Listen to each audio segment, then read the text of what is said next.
Hello and welcome back. So last time I finally figured out Heart to Hearts. Finally. And so I started going through those. And I did not finish. And so I will be continuing those today. This little pup seemed lonely, so I took him for a walk. He wouldn't stop licking my face, and now it's all sticky and gross. Plus, it smells like jerky. But that's okay, because he's so darn cute! The Blade Barracks are way more fun now that he's around. Agree that he's made coming home more fun. Complain about how much work it is to care for him.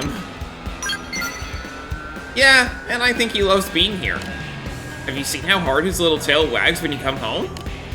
Hey, I have an idea. Tricks! I bet you'd be a great teacher, right? And it'll be easy with a student who's so eager to impress. Okay, so what trick do you want to start with? I guess shaking hands would be the most basic, but I'll leave it up to the master. Shake, teach flips, teach Lynn.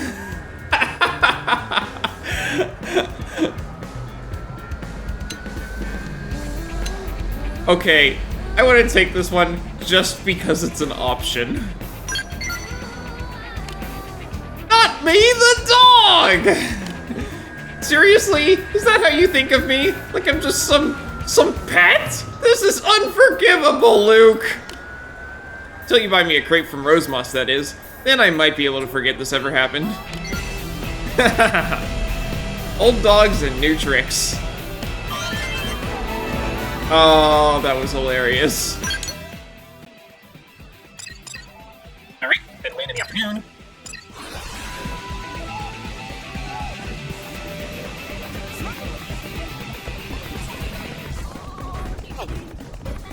Where is she? Maybe she's down below. Probably it. I'm not gonna bother reading those anymore now that I know that they show up in the, or reading those loud anymore now that I know that they show up in the, in the inventory. I don't know, I don't remember the name of the menu, but one of those things. It must be back there, but I can't get into that room right now. So I guess I'll just have to come back to it. Alright, in the morning over here with Alexa.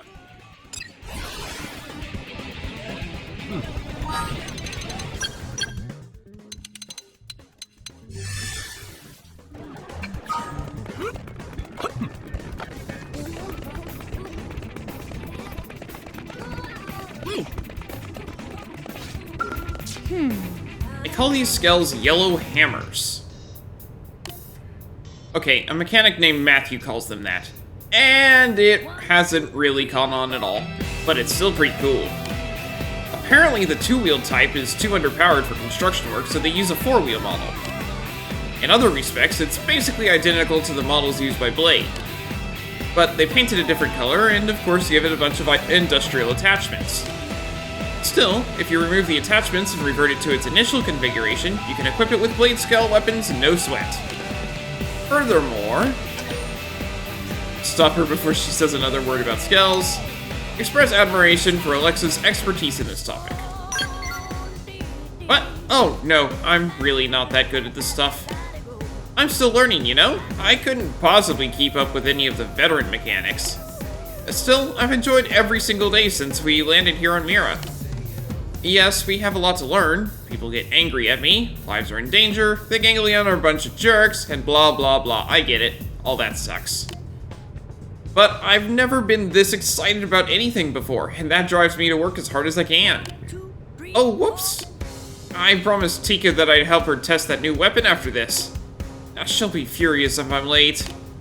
Sorry I spent this whole time talking your ear off, and next time I'll give you a chance to talk. Completed Alexa's Heart to Heart, Dragon's Maw. Element at night with a cat.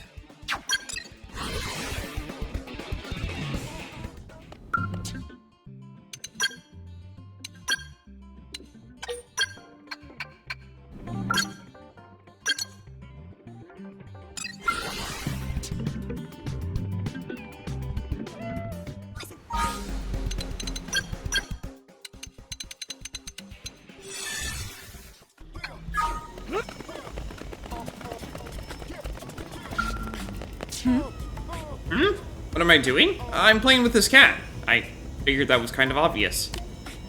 Do I not seem like the animal-loving type to you? Believe it or not, I had a pet Siamese on Earth. On my days off, she would crawl up onto my lap and let me stroke her chin while I enjoyed a good book. Petting cats always reminds me of life on Earth. What about you? Does interacting with pets remind you of anything? It makes me suspect I had a pet on Earth. It doesn't remind me of anything special. Oh, right. Well, you did lose your memories in the crash after all. I suppose it's possible that you did have pets and simply don't remember, right? Well, I don't have any pets. That's what's going on. Any pets. If so, perhaps pets could serve as a kind of trigger to recovering your lost memories. Mind if I ask you another question? Just as a matter of personal curiosity. What animal do you think makes the best pet? Okay, so none of those is the answer. Snakes. That's what I think. But, cat person, dog person, Elma person. I'm not going to treat Elma as a pet. I already did that with Lynn. Honestly, if between the two of them, cat and dog, they're both hassles, okay? Let's be honest, they are both hassles. Any pet's gonna be some level of hassle. That's why I don't have any pets. But,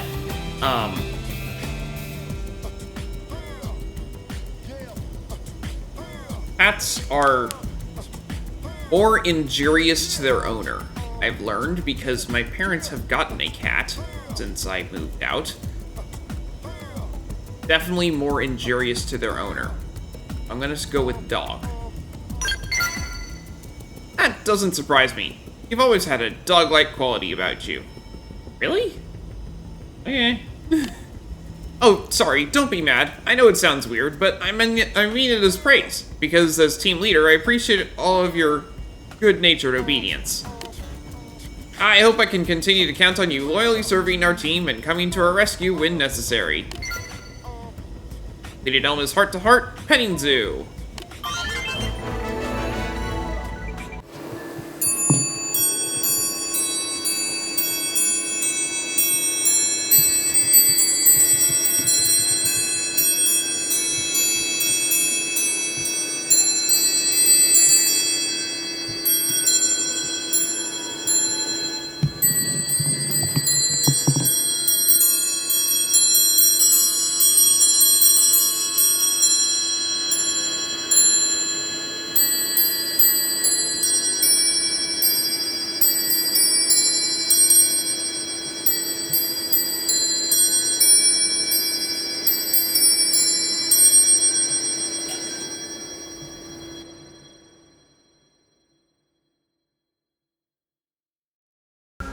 It down. The backwater peasants who raised you neglect to teach you basic manners. It's considered impolite to interrupt at tea time. You seem somewhat dubious that I am actually enjoying tea at the moment.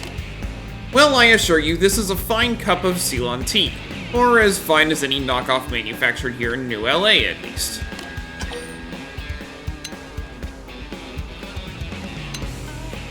I'll ask to join her for tea. If you leave me alone, we can split a ration at some point down the road and call it dinner. Deal? We're in the middle of an important conversation and it really can't be interrupted. Bye now. Is this another of your evil schemes? What are you discussing? Can I get in on the action? You a hyena dressed as a man? I make the kill, yet you desire a share of the meat. You have to be careful about horning in on every money-making scheme you discover. It can be bad for your health. Go find your own money. Maybe some self-respect while you're at it. You like my response, though. I don't wish to speak any more of this venture. We'll catch up in the administrative district once there are blade missions to discuss. Until then, goodbye. Murderous is heart-to-heart, tea for two. Second corner, so I might be able to do another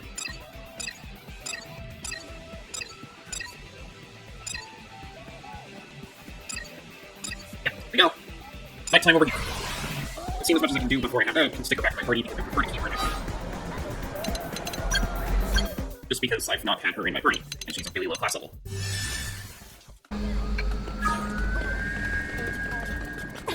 Careful. Oh boy. Good taste. Doing a little sightseeing, are we? You instigating fights again. Ask her to help break up the fight. Your accusation wounds me, sir. I don't start every fight in New LA, you know. I assure you, I am merely a bystander. She may not be responsible. Insist the combatants should resolve their problems with words instead of fists. This is too much of a coincidence to believe. You truly are a suspicious person, aren't you? Or am I really that untrustworthy? Actually, I suppose I am. I'm sure a man as observant as yourself has already realized, but I wagered more than a few credits on this fight. I'm hopeful that Igor here will be able to best Daniel. I'll grant you that it's hardly the Roman Colosseum, but a city with as little to offer as New LA needs these sort of amusements. Anyway, it looks like the fight ended while we were talking. You pulled it off, Igor. That's 4,000 credits in my pocket. Well, I'm going home while I'm still ahead. I'll see you back at the administrative district. Completed the murderous' heart-to-heart fight scrubs. And not get another part so I can get right my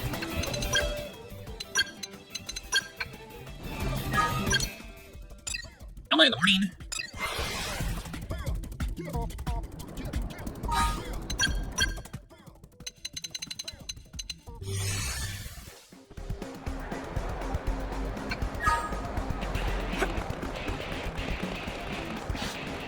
Oh, hello. Oh, Luke, what a coincidence. Are you interested in cars? I'm a real gearhead. I don't really care about cars. I'm not really interested in cars. Is that right? I'm hardly an expert on the topic, but the cars here seem different from the ones I knew back on Earth. I have a gearhead friend who used to use all kinds of his crazy car jargon when he drove me around in his classic car. White walls, glass packs, supercharged Hemi, rack and pinion steering, stuff like that. His car was really old-fashioned and it stalled all the time. But I think that gave me an appreciation for the history of the automobile. Made me feel like cars were more than just a bunch of bolts and metal. My first car was steam-powered. Suggest to take Elma for a ride once I buy a car. Sounds great, but first we have to bring back the classic cars. Wonder if there's enough information about old cars in the Lifehold archives for us to reproduce them. I know it's hardly feasible now, but let's do what we can to make it a reality someday. That would really be something to look forward to. Completed Elma's heart-to-heart driving force.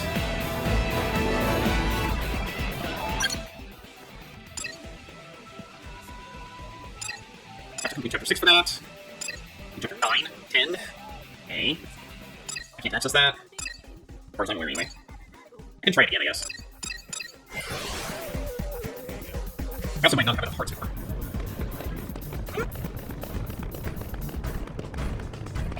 Yeah, no, the trigger's not even showing up. It can't be here. It has to be below. Okay. Eating with the dog. I have a cat right now. HP, he's just there. Okay.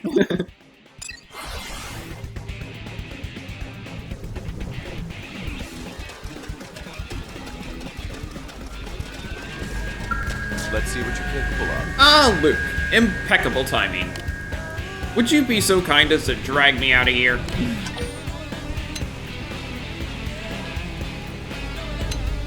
Sure.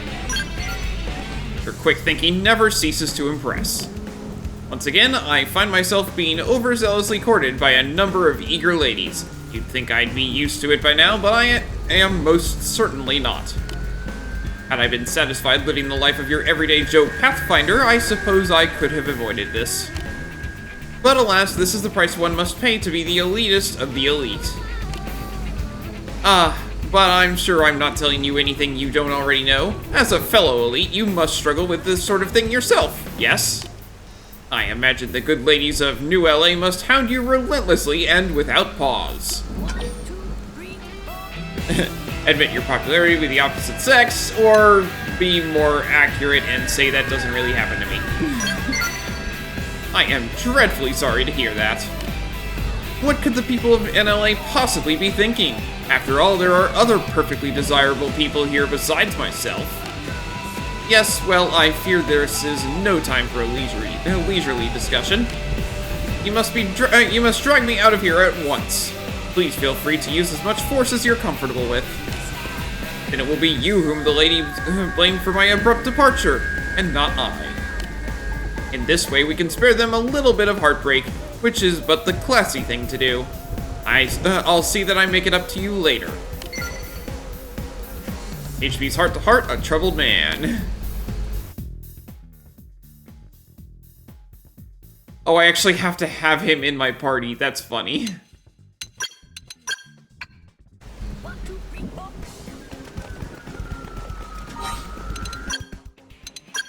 Alright, back to win. Plow in the early morning with a dog. Alexa with a dog. Oh, at least we got a few with the dog. Doug in the daytime. Hope with the dog. Let's see. Jose with the dog. Elma in the evening. HP in the early morning.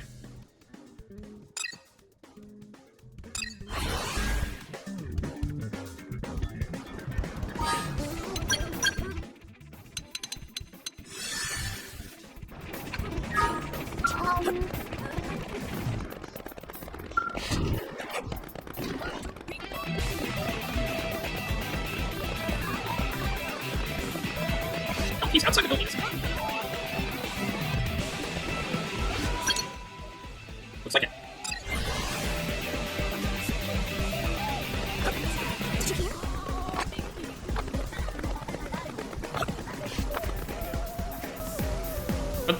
What's this? Clip, clip, clop. Do you hear that? The footsteps? Is that death creeping up behind you? Or are they your own steps as you ascend the gallows?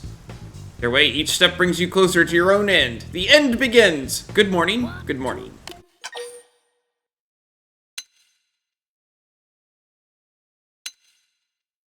Who's this person and what do you want?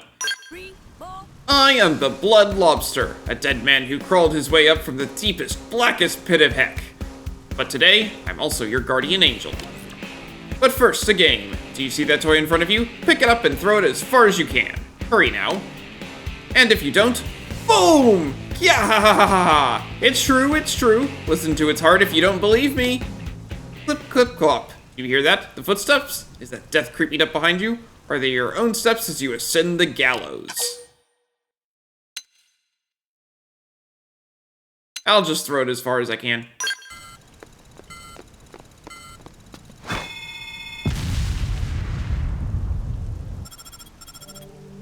I am the Blood Lobster, Grim Reaper of New LA. You owe your life to me! Humans, Xenos, none of it matters. This rotten ark and everyone on it will end in a wall of fire and pain. No one gets out alive. Do you hear those little heartbeats? I've left 100 of these adorable little presents all around the city. And you're the only one who knows. But if you tell another soul, boom! Uh-oh, I hear Death's footsteps getting closer. I'll start running if you hope to beat me to the bang. Rise of the Blood Lobster. Recommended level 60. 60? Well, clearly I'm not finishing it right now.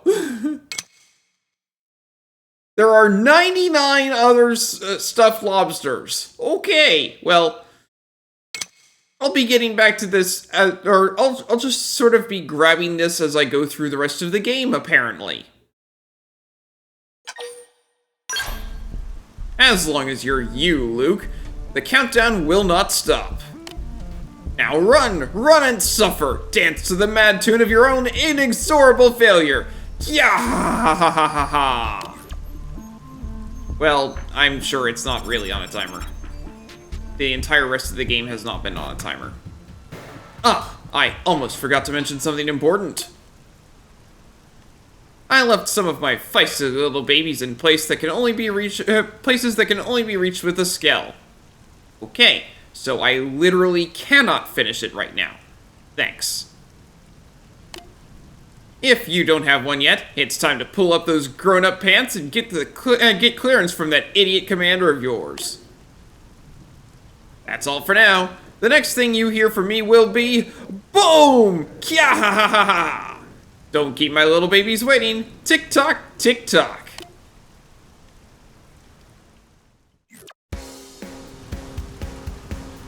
Okay.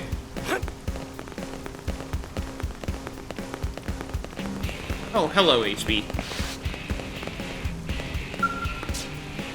Luke, what are you doing here? Oh, lovely. Ah! I can't believe you've discovered my secret training regimen! I worked so hard to conceal it from my rivals. But I suppose there's nothing to be done about it now. So go ahead, make it your own. Steal all of my ideas. I will find a new and better way to stay ahead of you. But while we're on the subject, what do you consider to be the secret to success? Luck, ability, spirit. Spirit. How charmingly naive. Oh, certainly such spirit can be a virtue. But do you truly consider mindlessly throwing yourself at the same insurmountable challenge over and over again to be a true path to success? Let us be realistic, you and I. Honing one's skills is the way to increase the odds of success, not some kind of intangible pluck or grit or what have you. Yes, but if you don't have grit, you're not going to be able to, hone your skills. And that is why I developed my training regimen. I do not see NLA as a place for rest and relaxation, but rather as a forge upon which to temper my skills. After all, it seems that my rival is honing his own skills at an alarming rate.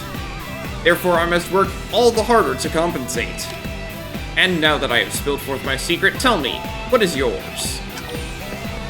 Stuff just happens, it's nothing special. Credit belongs to Elma. My success comes from finishing a great number of missions. And it says honest, so, yeah. I see. By completing a wide variety of assignments, you've gathered valuable experience. I certainly haven't forgotten how effortlessly you completed the mission that I pushed onto you when we first met.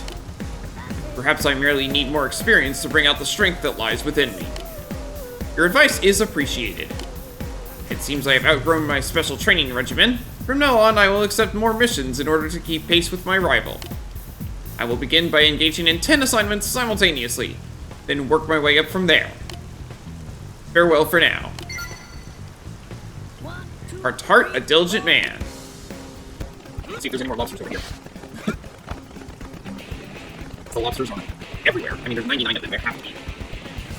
They have to be all over the place.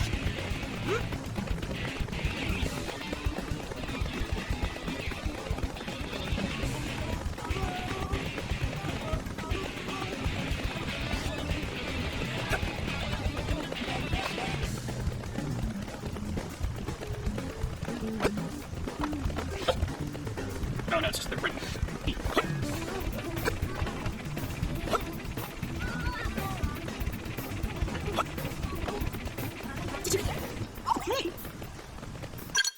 Okay. He gets another one. Dog, dog, dog. Keep eating. Dog, dog. Alright. Let's head over to this one with Elma.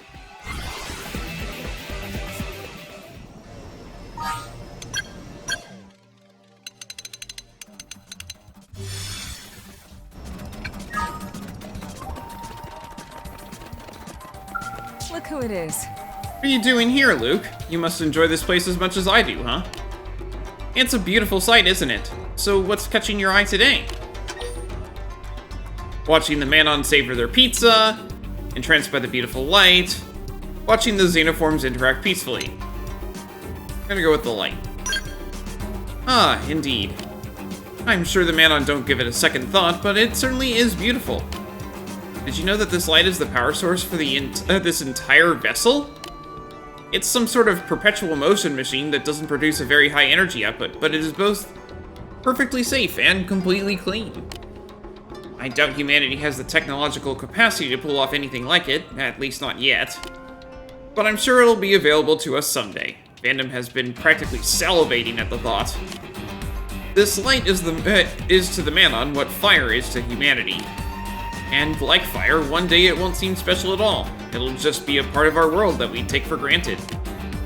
Mankind advances, and if it's by joining hands with xenoforms, that only makes it all the more impressive.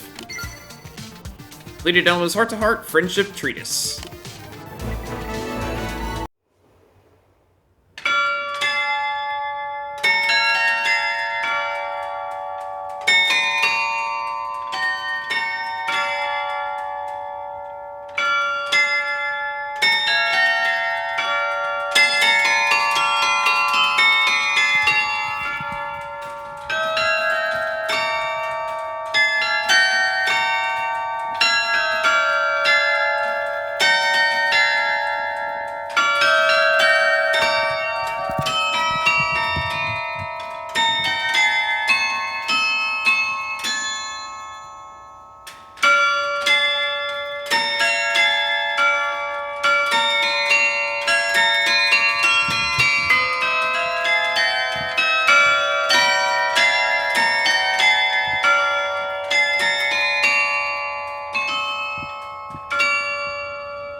Oh, hello, Luke. Sorry about that. I was just lost in thought.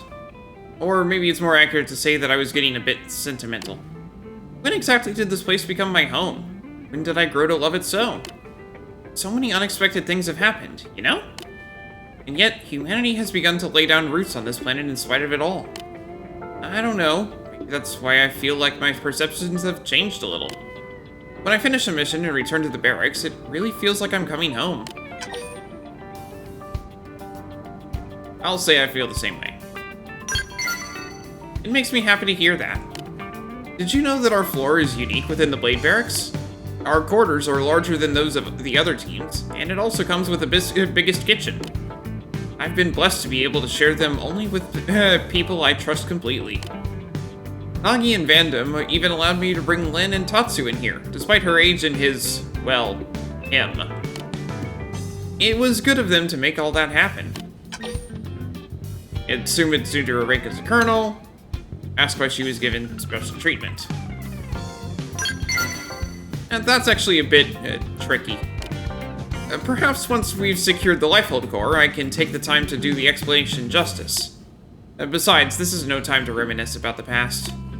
I know you have missions of your own to pursue. Now let's both get out there and do our best. Citadel's Heart-to-Heart going home.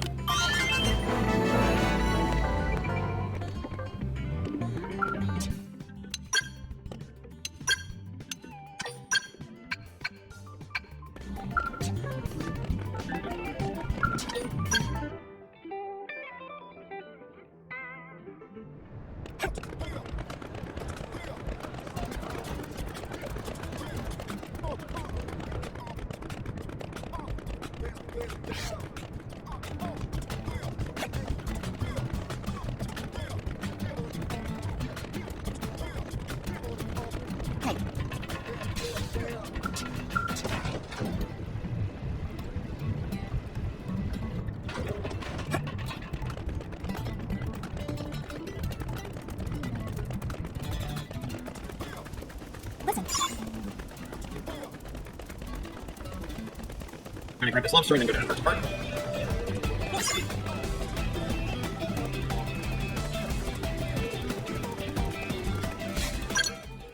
Evening.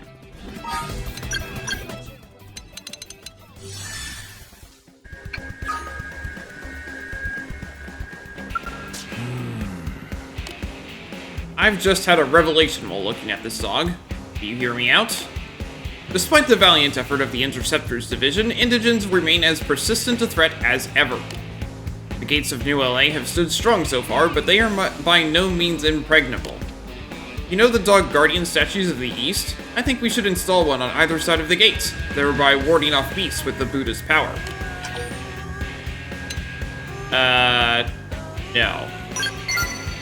What? The statues are mere superstition, you say? And they aren't even dogs, but lions? Correct. They are lions. Lions. I see.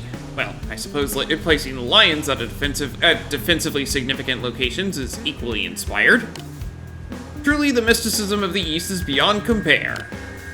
I thank you for your correction, and bow to your extensive knowledge of the subject. I am always looking for ways to harness the power of the Buddha to New LA's benefit. Sadly, I haven't yet found a good way of doing so. Perhaps this sort of thing is not my forte. Ah, but it might be yours. Well then, how can we illuminate this city with the light and love of the Buddha? Place a giant Buddha at New LA's center. Fill your heart with love and tell Bose that is not the way.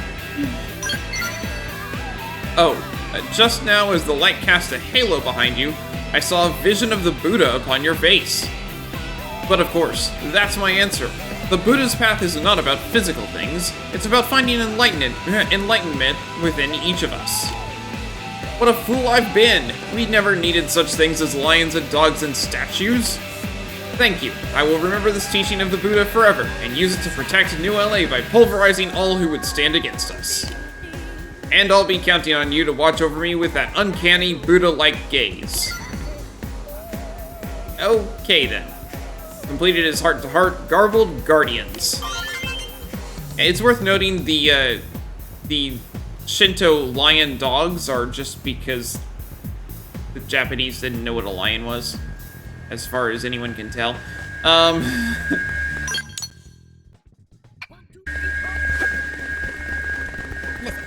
Because the Hindu folk came there and they're like, hey, we got these lion statues. And they're like, what's a lion? Oh, you must be like a dog thing, right? Right? So they be lion dogs. You came to visit me? Oh, hello, Luke. I was just petting this cute dog. He was rubbing up against my leg and snuffling. I think he really likes me. Say the dog could tell that Hope had a good heart. Joke that the dog must have smelled some food Hope was hiding in her pockets. You're too kind. Petting a dog like this makes me feel like we're back on Earth. New LA is making progress, but it still doesn't quite feel like we're living the way we used to. Having pets around is a good first step for certain, but what else do you think New LA needs to feel like Earth again? Movie theaters and big summer blockbusters, a zoo. There's not enough bars, clubs, and casinos in this one-horse sleepy town. No. No, definitely not. Let's go with movie theaters. What a wonderful idea! New LA doesn't really have any cultural institutions yet. A taste of film culture would definitely make New LA feel a little more like Earth. And I know everyone would be excited about it. I'd really like to see that happen. But I'm not aware of any film directors in Blade. I suppose we'd have to start back at square one. Hope's heart-to-heart culture shocks. Hey,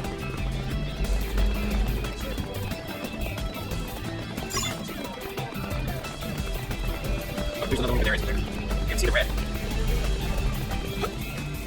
Yep.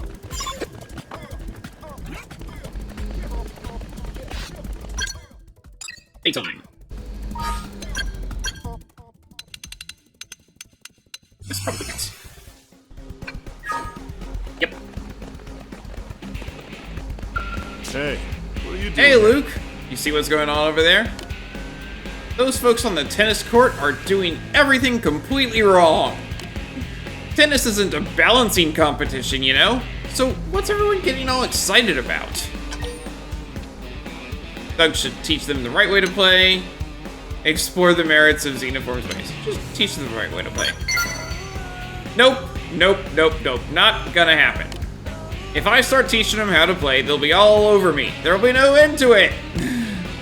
And besides, stepping up and teaching folks just isn't my style. I'll let you handle that kind of thing. So what brings you here, Luke? Came to watch him play sports, hope to work out together, came to check out the Xenoform balance competition.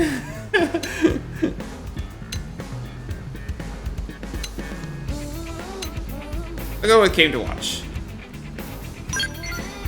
Ah, too bad. I actually just finished cooling down. All I did today was jog anyway. Although sometimes I play basketball with my blade buddies. I'll let you know next time we're gonna play so you can come down and join us. If you can sink a basket while I'm blocking you, I'll buy you a drink. Discipline and discovery.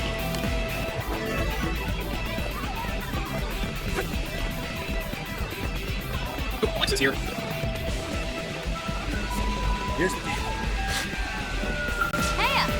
Hey Luke, I was just checking out your pup here. I can't believe how real it seems. It's warm, it has bushy fur, and it feels really good to pet. And when you step on its tail, it barks and bites you. This is some incredible AI. Yep, real cutting-edge technology. It's almost in the same league as Skell's. Whoa, wait, what if we put this AI into Skell's?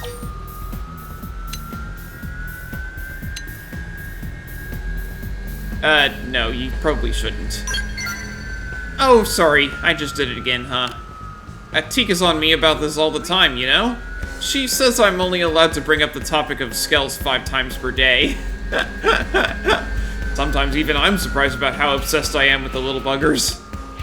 Back on Earth, I was just a normal military cadet who spent her time studying behavioral sciences. Proud she's come so far. Her prowess surprises me. I actually will say that it surprises me. Really? You didn't know that? Yeah, my mom wanted me to go into a military academy straight out of high school. I wasn't all that excited about it, but I was a pretty docile kid. I basically went along because I knew it would make her happy. And before I even knew what was happening, I found myself stationed on the White Whale. I never even rode in a Skell before I arrived on Mira. Oh, but I'm leaving out all the best parts. I want to tell you the long version of my story, and I want to hear yours too. But we'd better put a cork in this for now. Catch you later. Strike Launcher. Early morning with now. I was in the party yet, it's not gonna be early morning anymore in a second, so.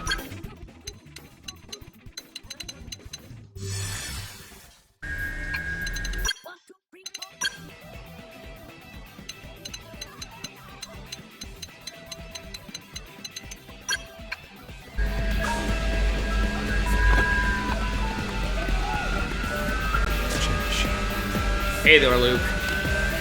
Thought I'd take a breather here, but I can't relax with that dog wandering around. You hate dogs? Sorry for any trouble my dog caused. That's your dog? Nah, it didn't do nothing wrong. Seems plenty friendly to me. I'm sure you and Len are taking good care of it. I used to have a dog myself, but she died when I was just a kid. I know that death is part of life, but it still tore me up to know there was nothing I could do. To this day, whenever I see a dog, I can't help but feel the pangs. The more good times you've had together, the more it hurts to lose someone. Don't you think? Absolutely. Yeah. Even now, when I think about all the people we left behind on Earth, never mind. I know that's not something anyone wants to talk about first thing in the morning. Well, this place is making me jumpy, so I'm gonna head to the diner or something. That dog sniffing at my heels kind of bummed me out, but thanks for talking me through it. Anyway, see you around, Luke. Every dog has its day.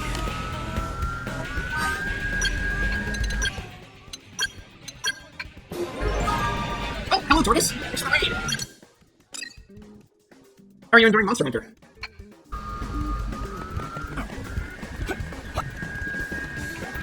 Alright, so we've got another lobster over here, and then I'm going to head over and change it to evening.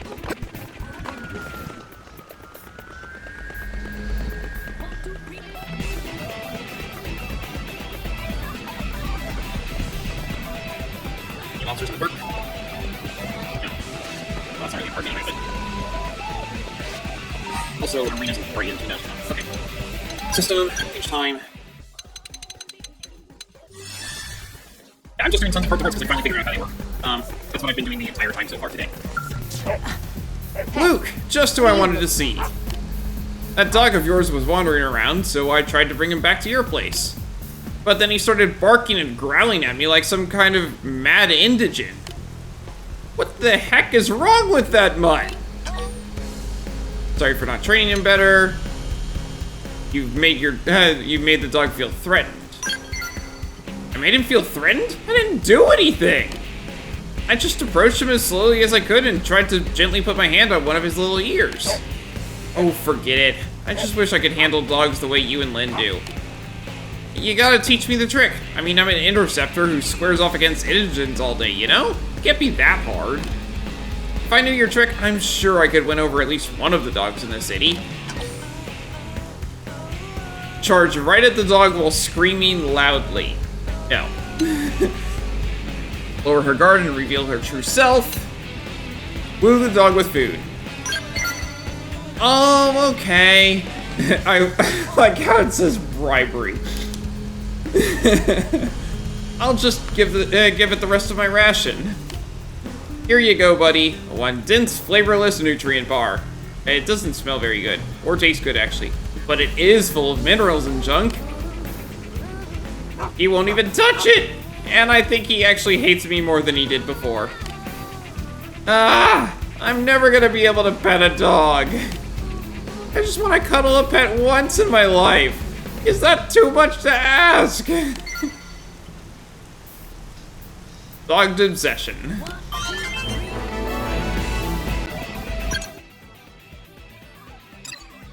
Jose over there. Okay. Oh, we got more. Watch over here. Doug over there. Rena in the morning down there.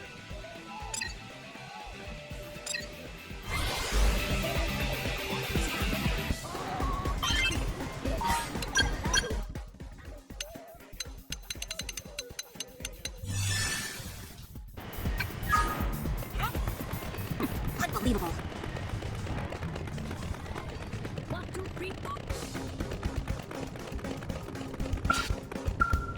Didn't think I'd see you here. Fancy meeting you here, Luke. As you can see, I was just having my gun serviced. I've been working with her since we were back on Earth. She knows exactly what I want, and always tunes it to perfection. How about you, Luke? How do you keep your weapons maintained? I don't really perform maintenance. Brag about your rigorous and amazing personalized maintenance routine. I don't really perform maintenance. I just swap them out. Whatever? Wow, you must like living on the edge. No, I just swap out my weapons all the time. But don't you understand that if you don't keep your equipment optimized at all times, something is certain to go horribly, horribly wrong? Armor is one thing. That just hurts you if it fails. But weapons protect the lives of friends and comrades. And if you value them, you need to do everything possible to protect them. Although, if I had to guess, I'd say that Lynn probably cleans and maintains your weapon while you're asleep. That girl is always looking out for her friends. Meanwhile, you're so careless you haven't even noticed! Have you heard of a man named Mondo, by the way? No, I don't recognize the name. He's from Lau's team. Real low-key guy. Give Mondo a gun you want serviced, and he'll do you better than any mechanic in New LA. Gwen was so impressed he actually asked me to be Mondo's apprentice. So, lately, whenever Gwen has a free moment, he disassembles his weapon and gets to work. I'm sure it's great practice, but, well, it's starting to get weird. Like, when he's done, he always spends a few moments stroking it with the tips of his fingers. And then, I kid you not, he licks it. It's maybe the most revolting thing I've ever seen. So, next time you run into Gwen, tell him not to be such a creepo, alright? This is my rifle. So here's the fun part, is, Gwen's in my party.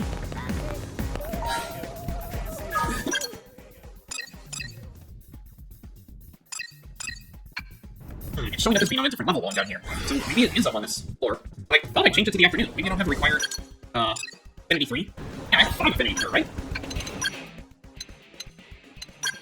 Yeah. Afternoon, then.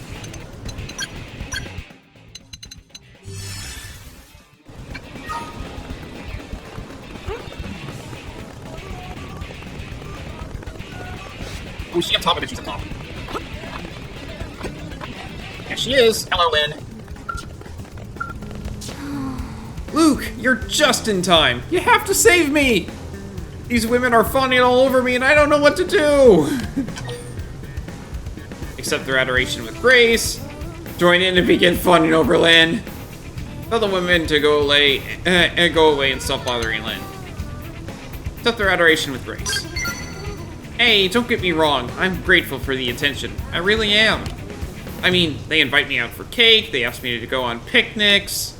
They're always wanting to go out on long drives or catch a movie together. They probably think I'm lonely because there aren't any other girls here my age. That's really sweet and all, but I can't possibly do all that stuff in a single day off. Focus on a single activity. She could do it all if she made a mission out of it.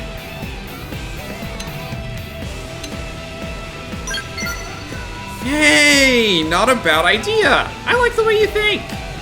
So, let's see. What kind of mission would this be? Oh, I know. I'll invite everyone on an adventure to go search for one of those great picnic spots we keep hearing about. We can drive there in my Skell, eat some cake and relax under the sun, then come back home and catch the latest kaiju flick before we crash. Mission complete. Hey, but wait a minute. If I turn my day off into a mission, is it really a day off anymore? The popular girl.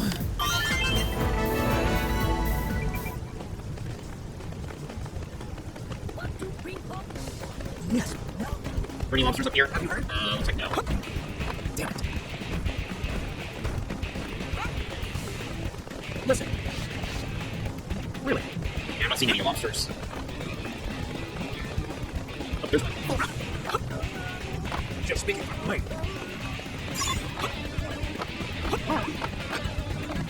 Alright. Where else do I need to go?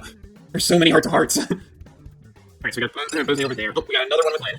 Good evening.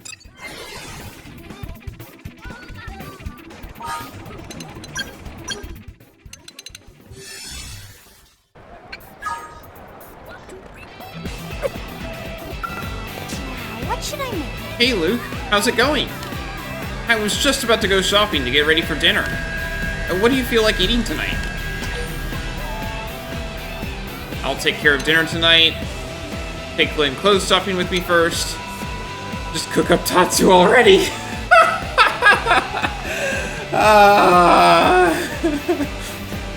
I'm just gonna joke this one. Oh, come on, be serious. We can't eat Tatsu. He's nowhere near fat enough yet. If we cook him up now, it'd just be a waste of good Nuppon. You should really see your face right now. I'm joking. So, seriously, what are we having for dinner? We had Salisbury steak last night, and Secretary Nagi's homemade soba noodles the night before that. So I guess tonight could only be one thing, which is... What, you really don't know? Beef stew, silly! That way we can use up all the leftover ground beef and noodles. Trust me, it'll be great. Dinner discussion.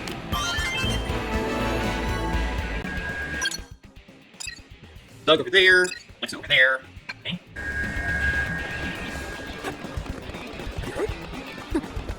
That's crazy.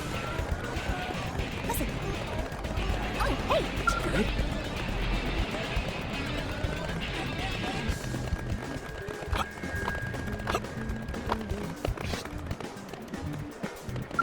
Oh. Hey Luke! Check it out, I just bought a new car! Well, pretty nice, right? Stare enviously at his new ride. I just bought one at the same price. Asked Doug why he bought a car. He'll use it on Harrier missions.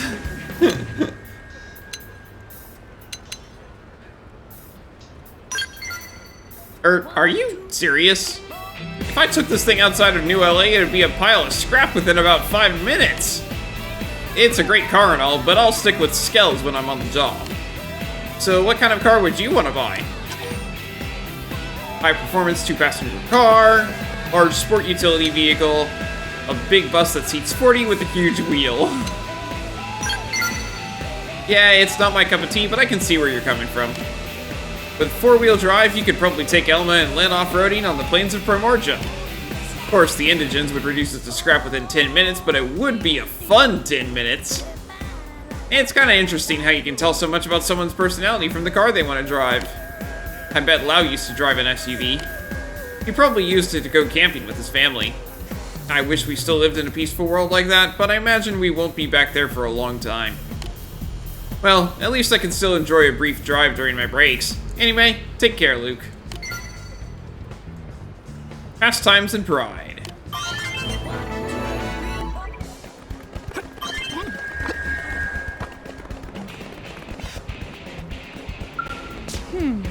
Hiya, Luke. Aren't VTOL aircraft incredible? You know Matthew the mechanic, right? He calls our VTOL transporters V-Trancers. As you might expect, the name hasn't really caught on. When I think of airplanes, I still imagine the old school kind with propellers. My dad had a single-prop airplane back on Earth. Every time he used to take me up in that thing, I'd spend the trip praying we didn't die in a crash. Kinda weird to think I'll never ride in it again. Why haven't you brought up you-know-whats? At least you can ride in Skells now. Yeah, I guess I'll always have my Oh! I almost said it, yikes. Pika said if she has to listen to one more speech about you-know-whats, she's going to have the maintenance center dissect my brain. Even with that, I still can't stop thinking about running my fingers down the chassis of, you-know-what. What if Tika's right? Maybe my brain is broken. Anyway, I'm trying to prove that I can control my obsession, and there's nothing wrong with me, but it's pretty hard. Try to trick Alexa into saying the word Skell. Praise her for focusing on other things. Yeah, exactly. That's why I was trying to talk about plain old aircraft. I mean, transports aren't so dissimilar from, you-know-what. They're impressive in their own way, right? Much less impressive, obviously, but they make for a nice change of pace. I mean, kinda. You know, standing here and talking about this stuff is really bumming me out. I think I'm gonna go take a little walk down the administrative district.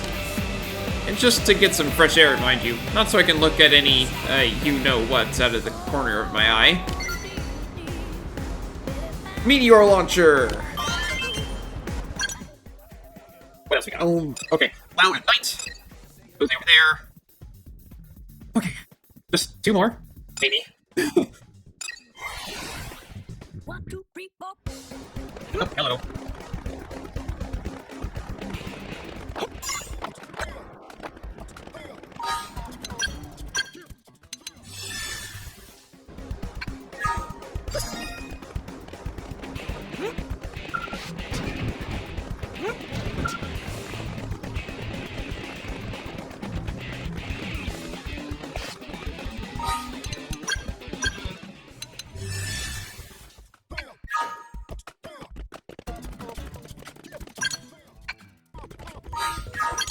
Oh, he's in my party. Can't have him in my party. Man. Hey, Luke.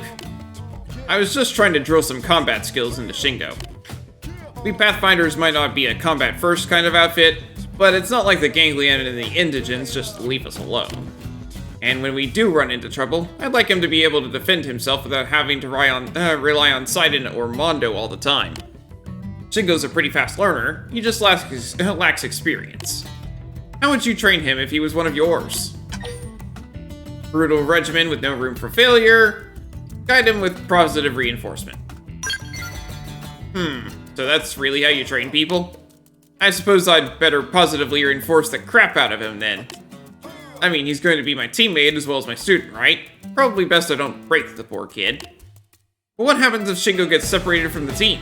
Or is the only survivor of an attack? What then? The things he doesn't know are the very things that'll get him killed. A rifle can't shoot for crap if it's not loaded with the correct ammo, right? The indigents on this planet aren't gonna give him a chance to learn from his mistakes. I need him to be able to walk away from whatever happens to him. Anyway, sorry if I got a little carried away there. I should go though. I gotta run Shingo through a Skell training session. See you around. Training troubles.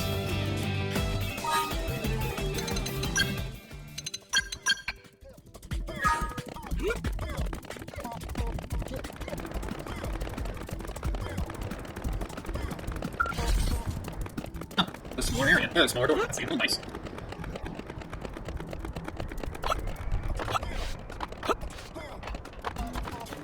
Another lobster. Careful now.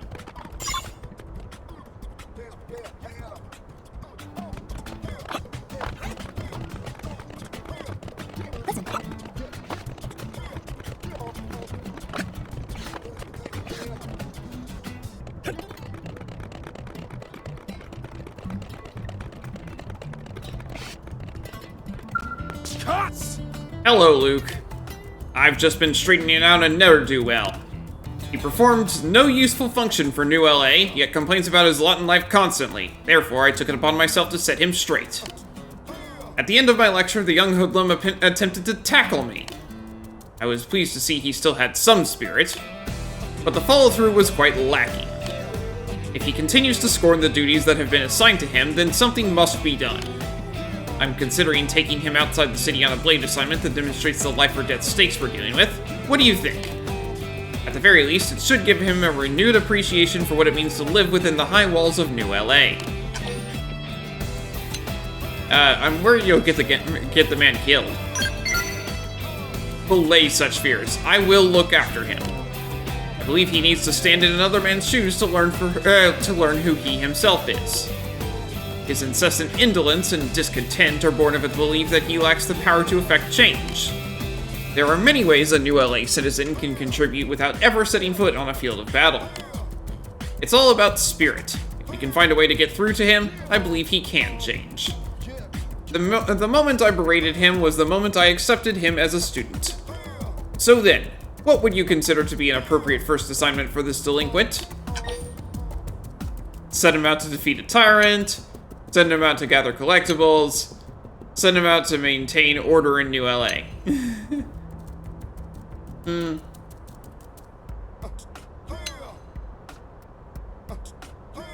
He's gonna die if he does that.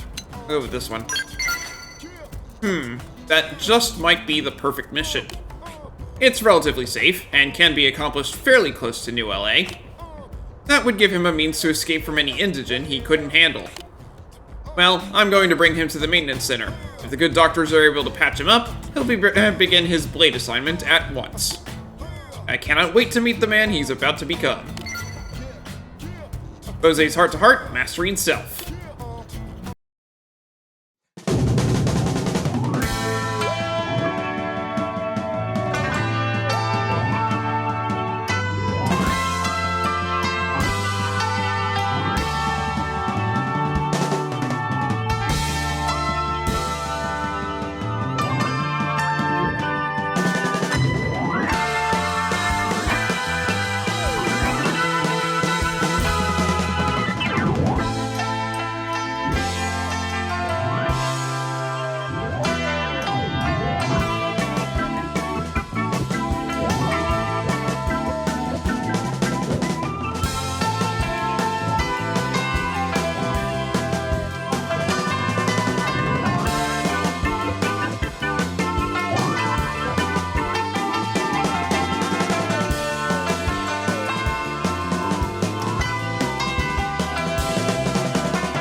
Hello, I'm Dragon Rider Luke.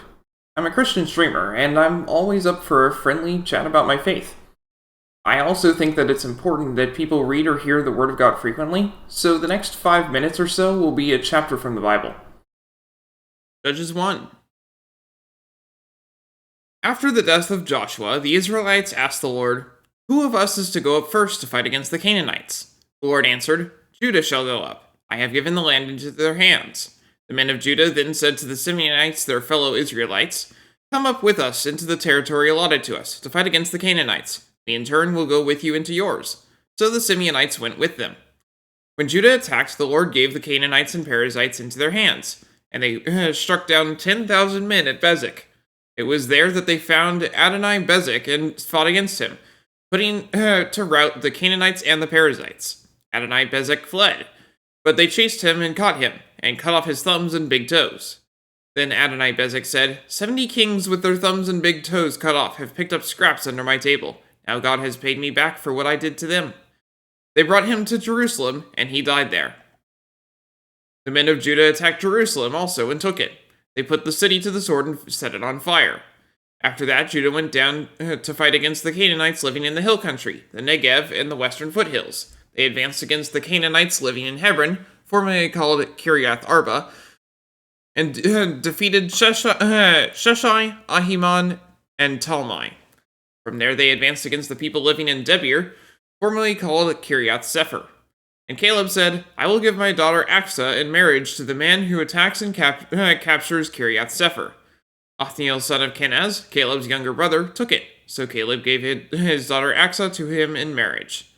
One day when she came to Othniel, she urged him to ask her father for a field. When she got off her donkey, Caleb asked her, "What can I do for you?"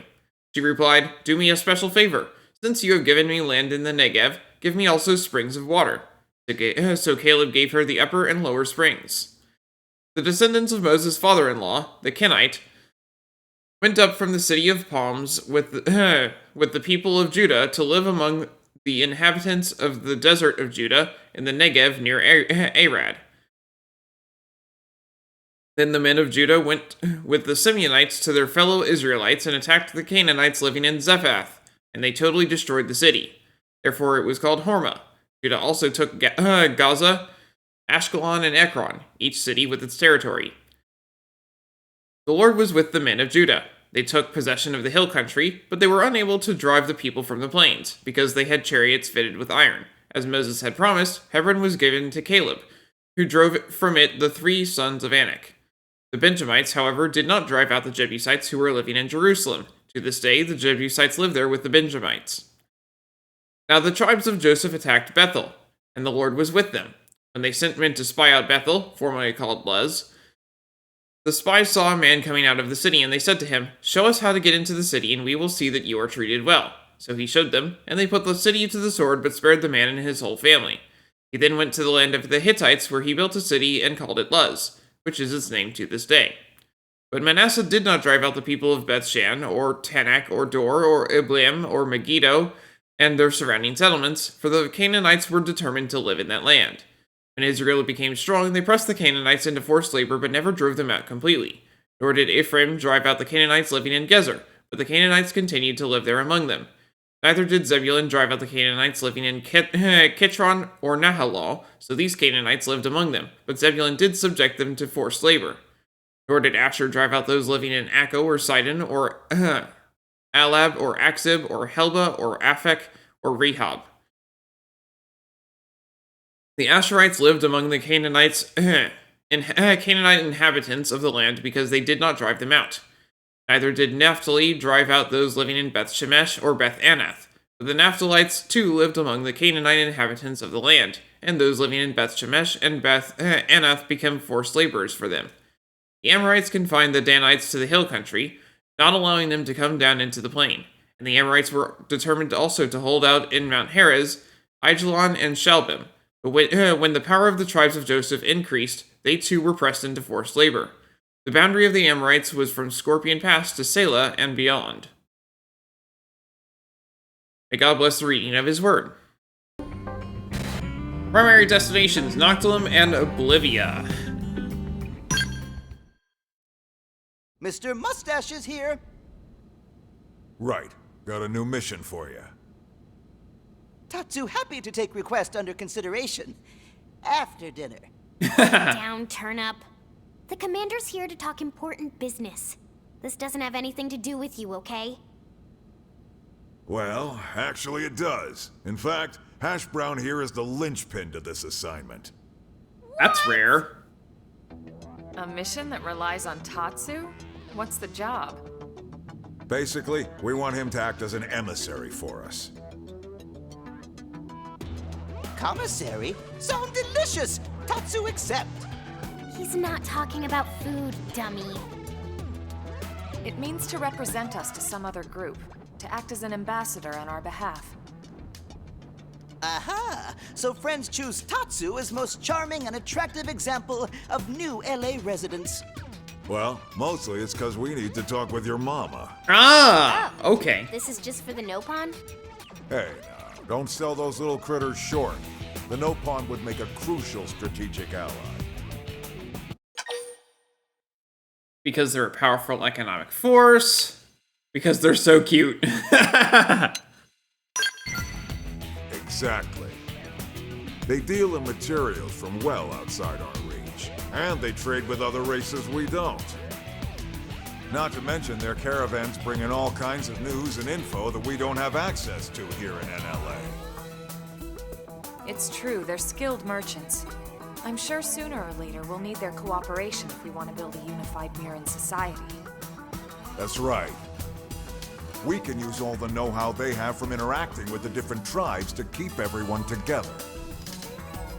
Tatsu got a bit lost at the end there. But understood parts about how great and awesome Nopon people are. Right.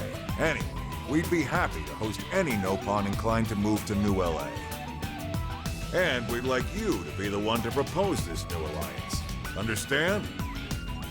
Sounds like we're going to see Coco. Yep, but that's just one stop on this old goodwill tour. I know you're already familiar with the Dodonga Caravan over in Nocturne. Then I also need you to visit the Dorian Caravan in Oblivion. Got it! Take them in whatever order you like. Chosan drafted a treaty for you to give the caravan leaders. See if you can't get them to sign on as allies. We're counting on you. No problem for Tatsu. I imagine both of them are going to require for us to do something for them. Convince the Nopon to sign a friendship treaty that welcomes them to New LA. Dodonga Caravan. Get the Dodonga Caravan Elder to sign the Nopon Friendship Treaty. And get the Dorian Caravan Leader to sign the Nopon Friendship Treaty.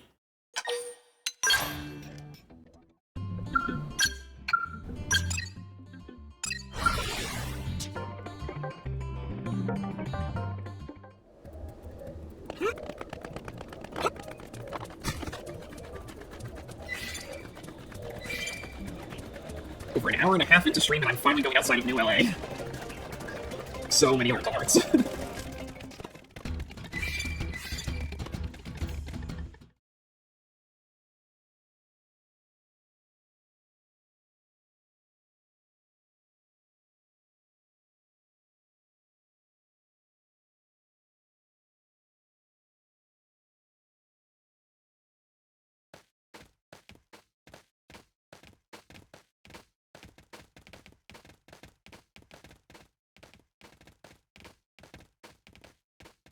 Oh, Datapon!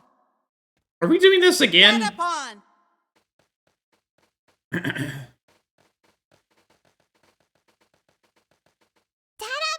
bring dinner?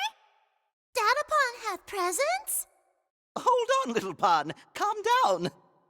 Tatsu is not Datapon. Tatsu is Big Brother Pon. Aww. Why do Little Pon forget every time? And where is Mama Pon? Mama Pond gone fishing.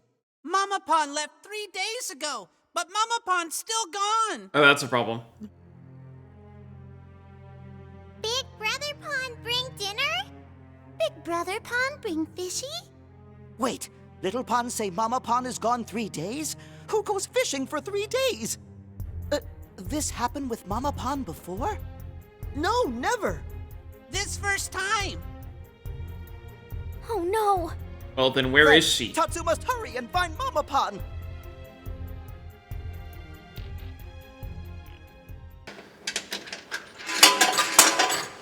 There we go.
Fishy was for Little Pond, not big and dumb and ugly beastie.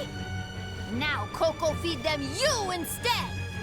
Coco show Beastie what angry Mama Pond capable of. Wait! Tatsu! Tatsu not let anyone mess with Mama Pan. Any who try will face wrath of Tatsu's reliable friends. And there it is. Yep, saw that coming.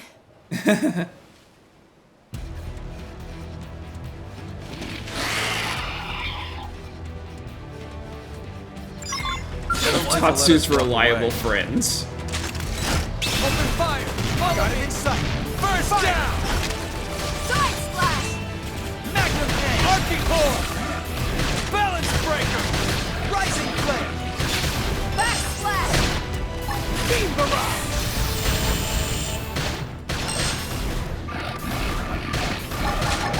Myopic Screen! Arctic Core! Now it's your turn! Falling apart here! Help me through! Rising Blade! Magnum Edge! Furious Blast! Nailed it! Break out the Balance Breaker! Let's see him chew on this! Victory is ours! Nicely done. Well, that was easy enough.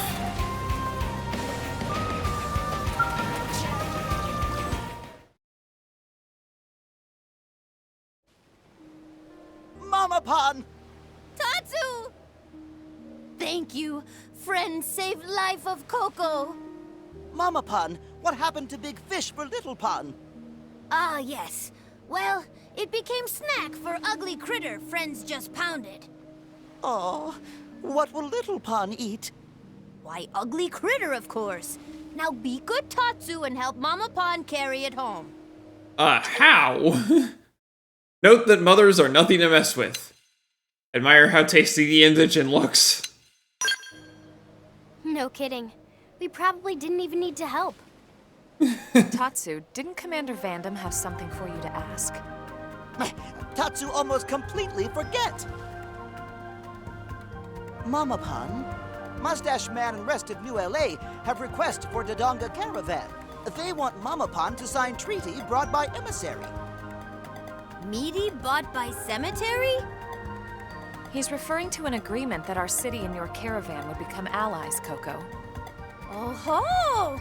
Well then, sound lovely! Then Mama Pan need to sign treaty. Okay, Coco has signed. Now Big City and Dodonga Caravan best of friends. Yay! We appreciate your cooperation.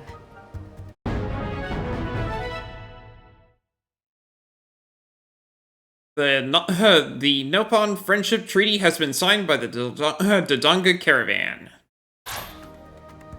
Next up, Dorian Caravan. Time to get treaty finished.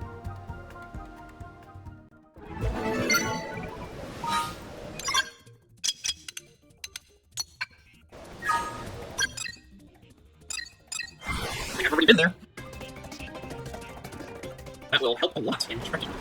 Yeah, it's quite tricky to get here. Oi, oi, oi! What this? Who this? Who are you? Tatsu is Tatsu. Tatsu is friend of humans and comes as emissary with important treaty. You come here as secretary? To do what? Fool! Tatsu clearly say emissary. Are you the leader of this caravan?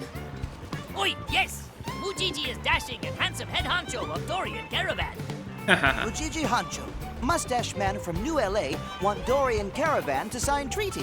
Treaty will form allegiance between Caravan and City. A firm grievance? Caravan do something wrong? No, allegiance. It just means Mujiji and New LA humans become friends. Oi! Sign the treaty, Mujiji please. know what alley gents are. Mujiji not stupid. So, do you think maybe you could sign it? That depend on show of goodwill from friends of Tatsu. Goodwill? Oi! Friends want to form brotherhood with Dorian Caravan? Then Mujiji need contract fee first. Fee? How much Mujiji want? Mujiji settle for this much. Seriously? That much? Exclaimed that 30,000 credits is way too much. I'm sorry, how much are they expecting me to have at this point in the game? Because I have over 3 million credits. I expected no less from a race of merchants. They view everything in terms of the bottom line. Say what you will, but at least they're honest about it. Friends understand. This make everything easier. If Mujiji totally honest, this actually amazing bargain for caravan friendship. Tatsu have no choice. Mujiji wait here. Tatsu and friends bring cash to purchase friendship. Oi! Act now while supply last. Hey, listen! Watch out for Heatwave. It'd make melee attacks super useless like Old Noodle. Price for information, 100,000 credits. Yeah, as you can see, I have 4 million credits. I don't care. Here you go. Oh, let me grab this stuff first, though.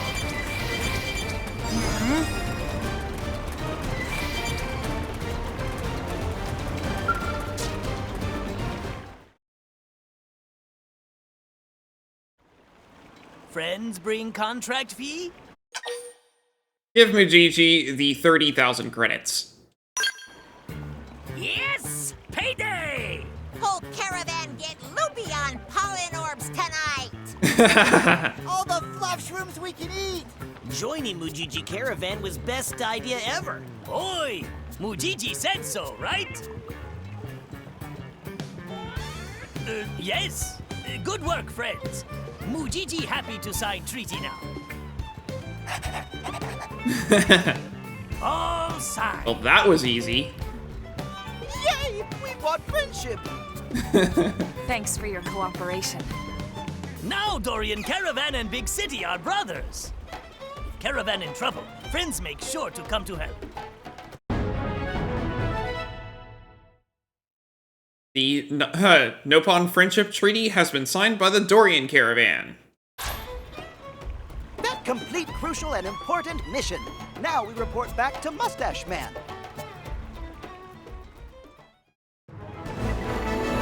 That was easy enough.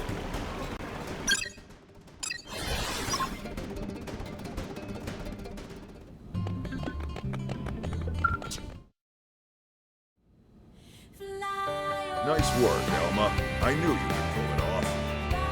Mustache Man forgetting someone else? Right. You did good too, Tatsu. Yes! Dance of glory! We can expect even more dealings with the Nopon caravans now. More Nopon coming to New LA? Tatsu is excited! Maybe I'll go the other way and try life in one of the caravans. Tatsu's little brothers and sisters are super cute. Lindley dumped Tatsu for younger and cuter model already?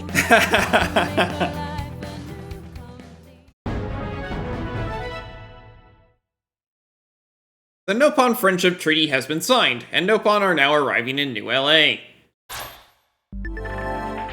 The Nopon Commerce Guild. The Nopon are setting up a local branch of their Nopon Commerce Guild arms manufacturing outfit. Boring name, I know, but I bet the stuff they sell is anything but. Head over to the AM Terminal in Armory Alley to check them out. Alright. Let's go ahead and start up the story mission. Max number 3. For this mission, your party must consist of you, Elma, and Lynn. And progress requirements to make 28% of Nocturne and complete a friend in need affinity mission.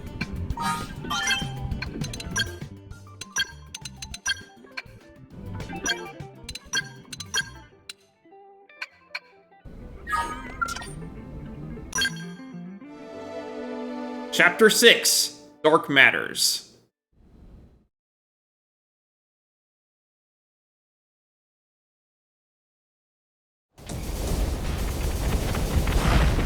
Oh, it's the corrupted beasts.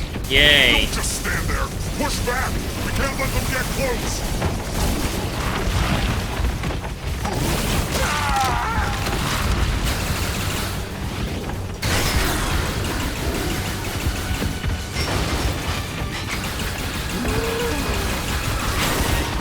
Yeah, I've been over there. They weren't quite so aggressive when I was there, though.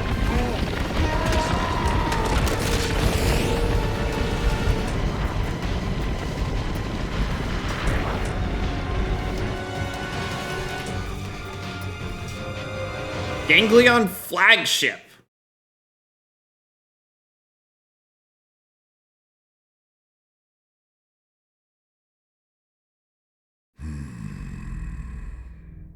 Even our Skells are powerless before them. Huh, they call them the same thing. Interesting. Continuing to persist here is meaningless. It will only serve to thin our ranks. After all this time, we've finally found a clue that may lead us to the Great One.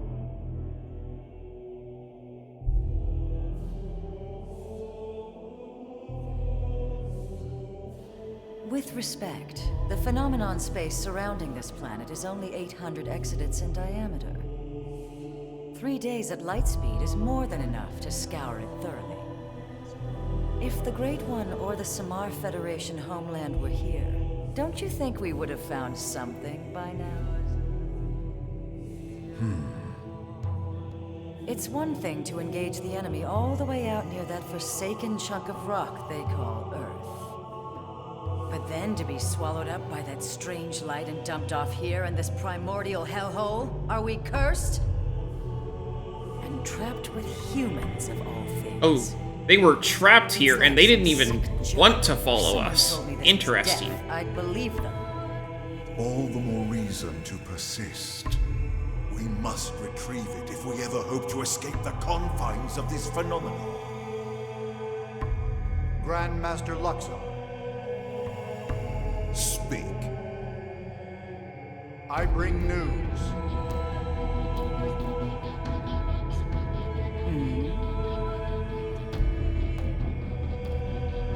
Really?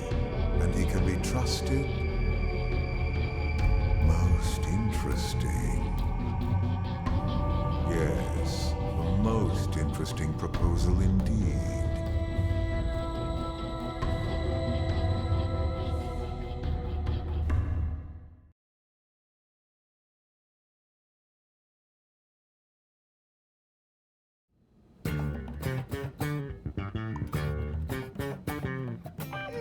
What should I whip up today? Something fried, beef braised in wine, something stir-fried, something fancy. I'm gonna go with... fancy. That is a great idea!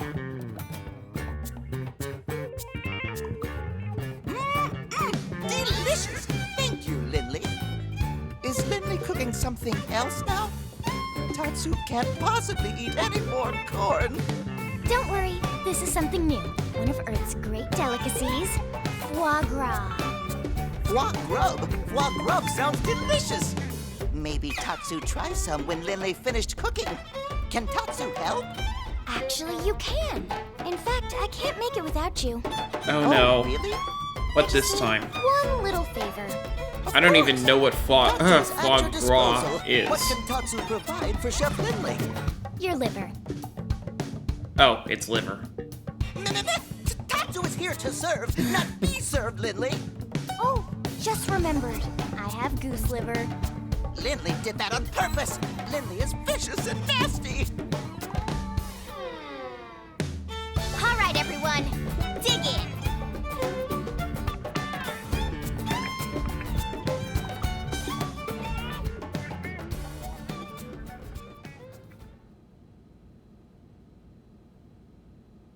Now that was a meal. Huh. I'm impressed, Lynn. My team could learn a thing or two. I'm glad you liked it. But you didn't stop by just for a meal, did you? No. You know me, Elma. It's about a job. It would seem to us the good sir would like to pick our brain. Of course, we will gladly let him in one ear and out the other. Almost, El. Almost that time.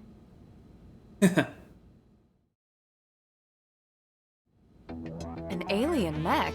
What type? No idea. It doesn't match anything on record as far as I can tell.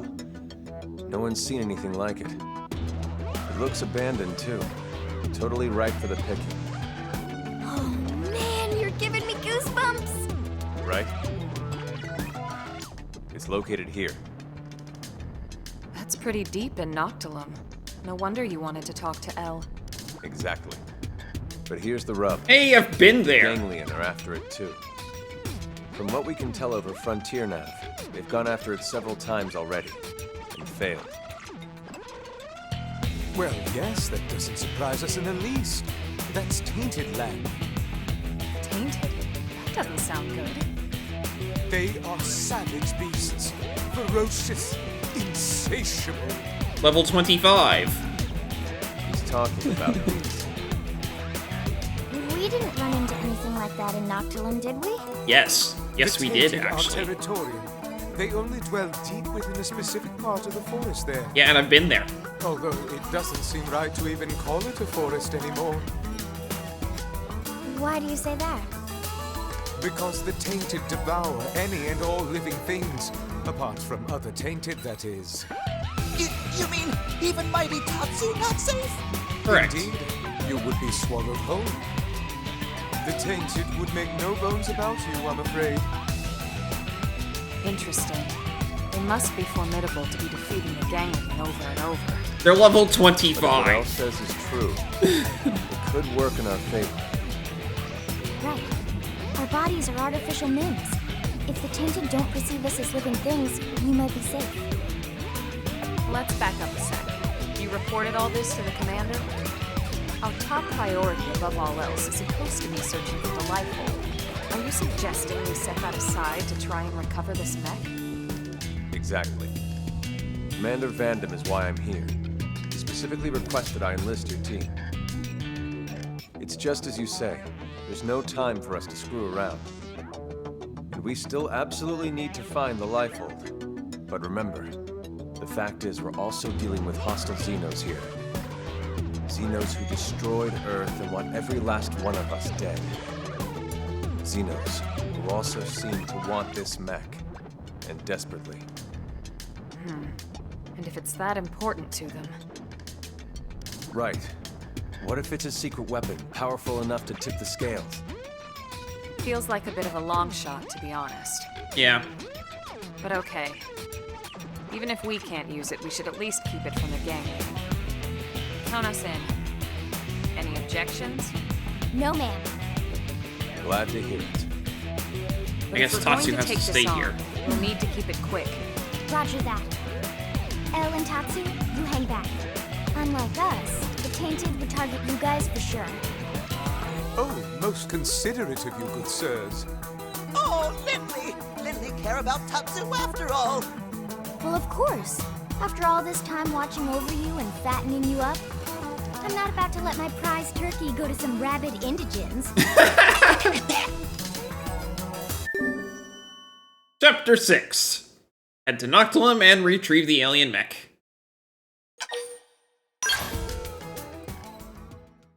Well, I've already been there, so that should be pretty easy. Everybody set? Yes, sir. Ready to go. Someone's excited. Just doing my job. Speaking of which, it's pretty amazing you made White Whale crew at your age. You have family here? My mom and dad passed away. They didn't make it. That day? The attack on Earth? No, sir. It was before that. An accident. I'm sorry. It's okay. My parents were both design engineers who worked on the White Whale project. Oh boy. But there was a mishap with the primary engine test. Oh. Still, it's thanks to them and people like them that the rest of us are all still here, you know? They made the White Whale spaceworthy, so they didn't die in vain. At least, that's what I like to think. I see. So they gave you a spot on the White Whale to say thanks. Thanks to your parents for all their hard work. It's a debt I try to repay every day, helping out folks any way I can. Don't misunderstand, Lau. Lynn earned her spot on the crew like anyone else. It was her talent and determination that made it happen. Her parents' positions provided an environment for her to learn in, but that's it. Lynn got to where she is now entirely on her own. It's okay, Alma. No, she's right. Sometimes I talk before thinking. Sorry about that. Don't be silly. You don't need to apologize to me, sir. Now, shall we get going?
This means we're getting close. Yeah, it's just ahead. Elma? Relax. They won't bother us if we don't bother them. Yeah, I know what you mean, but...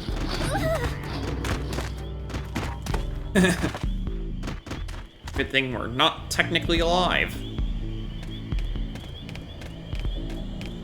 I wonder if they'll still bother us with that sound. Nope, it looks like no. Alright then. Awesome. Yeah, they just totally ignore you. That's awesome.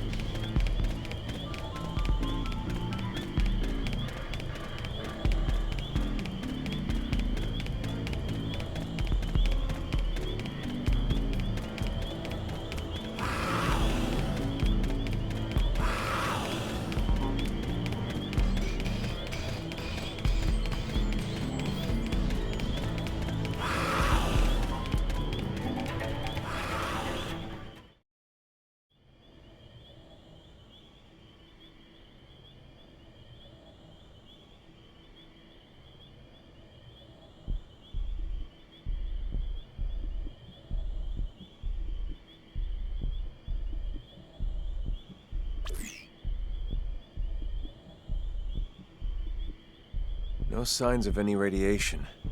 Infrared, motion sensors, I got nothing. This thing's dead as a doornail. Oh, man! So it's basically a Skell, right? But the make is nothing like ours.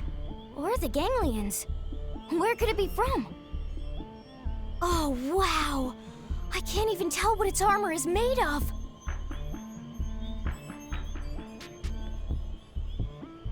What is this feeling? It's oppressive. It's pulsing off of this thing.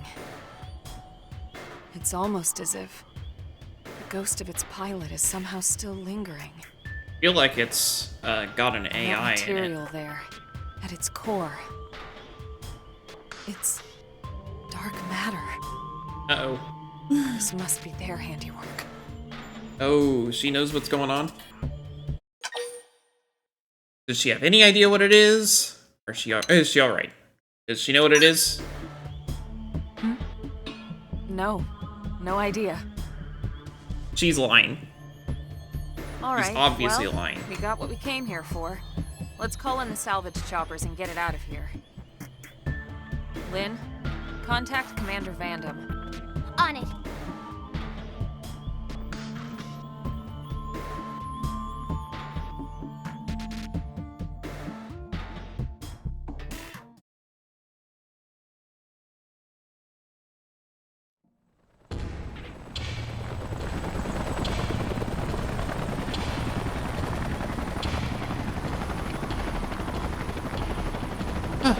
Well, they managed to grab it, so...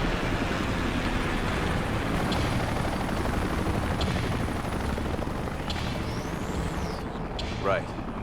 We should start heading back too.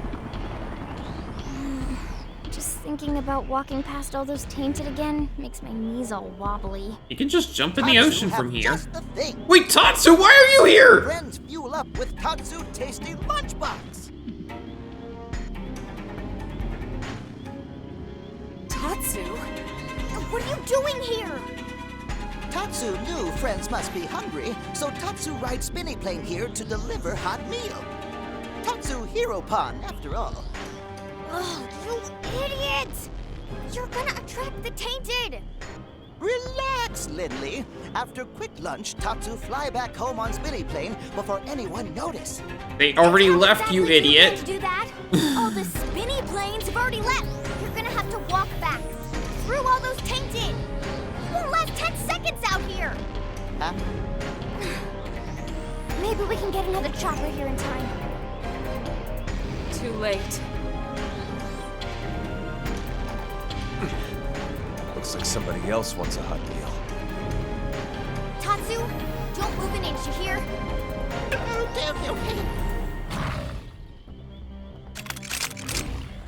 It's okay, they're only level 24. I don't think they'll let us walk away. Open fire! Oh, they're only level 20, never mind. Thanks. Give me some Don't have to ask ask me me twice. Nice. Arcing Damage. Okay. Here comes the pain. Suck pendant destroyed. Move in and strike. Okay. Here comes the pain. Reality Rip! Ghost Factory. That's all I need. Arcing core. Gotcha. Now topple. Well played. I'll take him down. Balance breaker. File that, Denton. Move in and keep the rhythm going. Take this. Now, close it and clean up. Now it's my turn. Arcing got him. Laid out some cover fire. Let's see him chew on this. Suck pendant destroyed. Move in and Okay. strike. Here comes the pain. Reality Rip! Shadow Balance strike. breaker. Ghost Factory. Arcing horn. That's all I need. Shield wall! Bring her back up. Nice. Drum Move roll! in and do Okay. some damage. Here comes the pain. My forte, but if you insist. Balance breaker.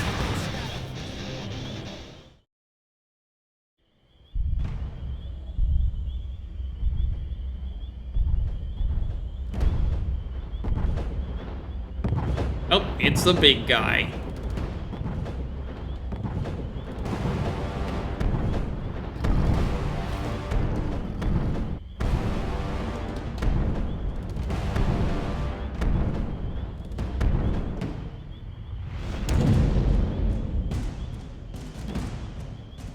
that the Alpha? Good lord. Everyone, take him down.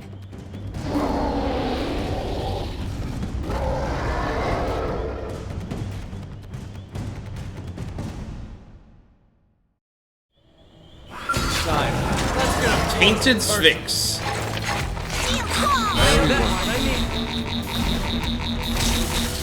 Okay, fine. Hey, no pushing! Balance breaker! Shadow strike! Spiral hole got him! Lay down some cover fire. Let's see him chew on this. Big guy is only level Now 24. getting somewhere. This should be easy. Side slash! Chrome armor! Hey, arcing core! Balance breaker! First down! Side slash! That could have dented him. Move in and keep the rhythm going. Take this! Shadow strike! Close back! Shrapnel got him! Lay down some cover fire. Let's see him chew on this. Lay on the backup.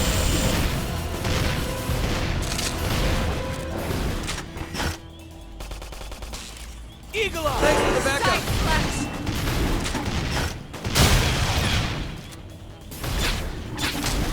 Arcing core!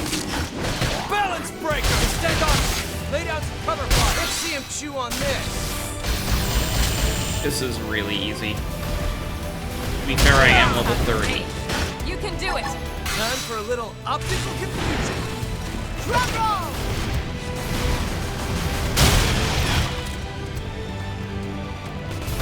Spiral Shadow hole! strike! Balance breaker! Whoa! Making it break. Right! Smooth recovery! I owe you one. Arcing got him! Lay down some cover fire. Let's see him chew on this. Now, close in and clean up. Now it's my turn. Yes! I You're owe you getting one. close. My Shadow forte, strike. but if you insist. Got him! Lay down some cover fire. Let's see him chew on this. Something nice. Move in and do some damage. Not Check long. Okay.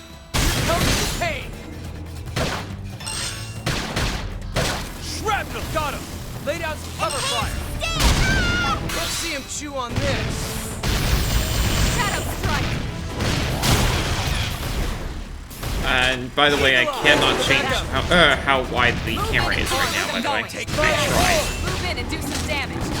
My forte, but if you insist. Now get in close. Some of us. Off balance. My forte, but if you insist. Again for me! On it. Take this.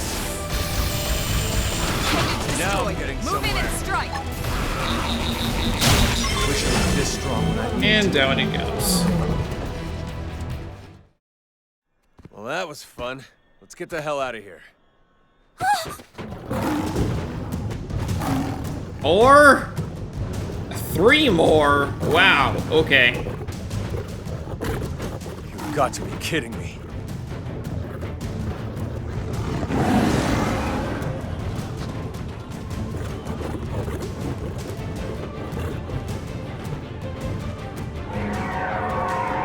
Hell is that?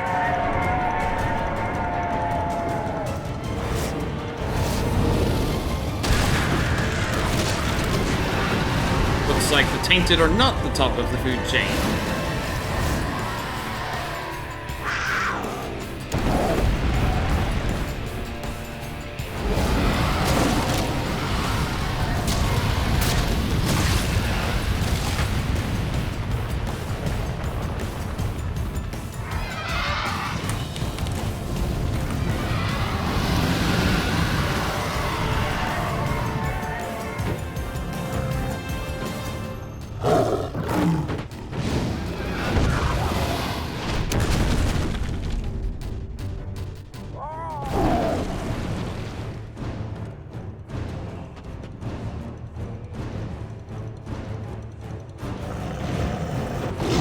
The big dragon thing.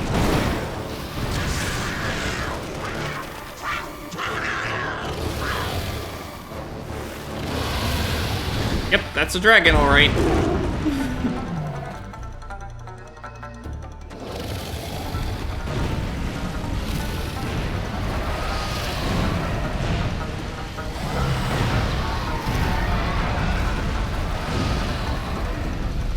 And it really hates the tainted.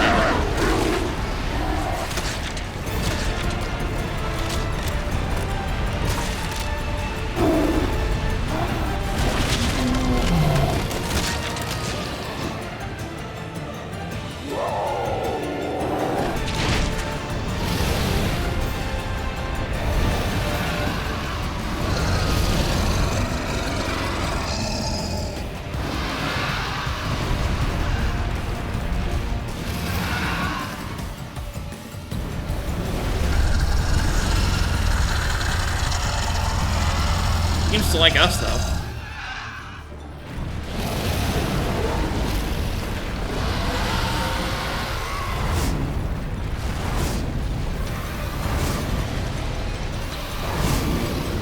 Or at least not mind us.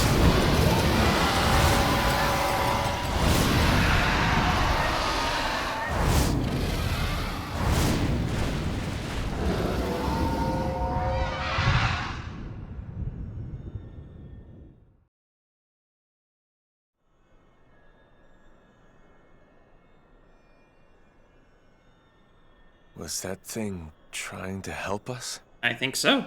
Maybe. Or maybe it was just toying with us. Well, I think I could have taken it. We should get back to New LA. I want to stop by the hangar and get a better look at that Skell. Right.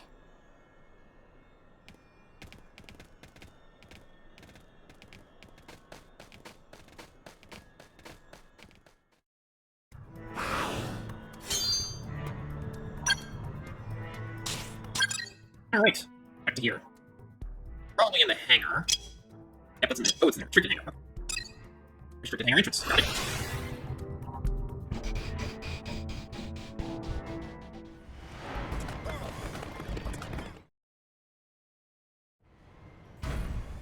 Good work, people. Commander? What are you doing out here? Did they seal off the area? Actually, I was waiting for you, Lynn. Why me? You want to tinker with that new alien mech? Well, I mean, duh. Good, because I'm putting you in charge of research. You help reel it in, you get first crack at it. You and your team risked a lot out there. You earned it. Really, sir? Everything's set up. They're expecting you. Yes, sir! Oh my god, thank you so much, Commander!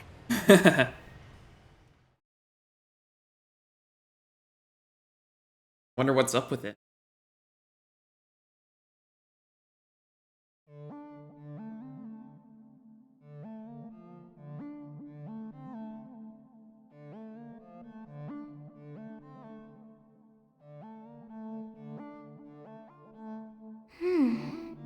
Is this even a Skell? I mean, the external armor maybe, but I'm not detecting any known materials or components for the purple frame part. In fact, I can't even find a power source. Maybe it's like an idol or something? To some alien god or whatever? What about a cockpit? Or any space for a pilot? Let's see here. There is a cavity in the middle of the chest area. If this thing is a vehicle, that'd have to be the cockpit.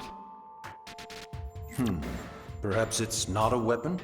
It was abandoned after all, and in that godforsaken place. But it was also worth the ganglion sacrificing all those soldiers to try and recover it. Surely it must hold some value. Granted. Now the question is whether we'll be able to uncover it.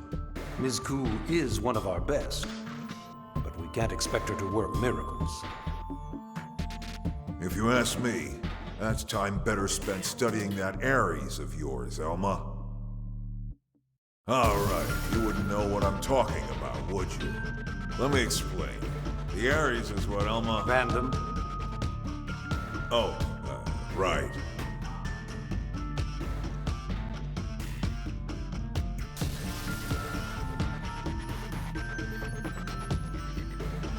I guess that's her Skell. But it sounds like someone built it and they don't know how.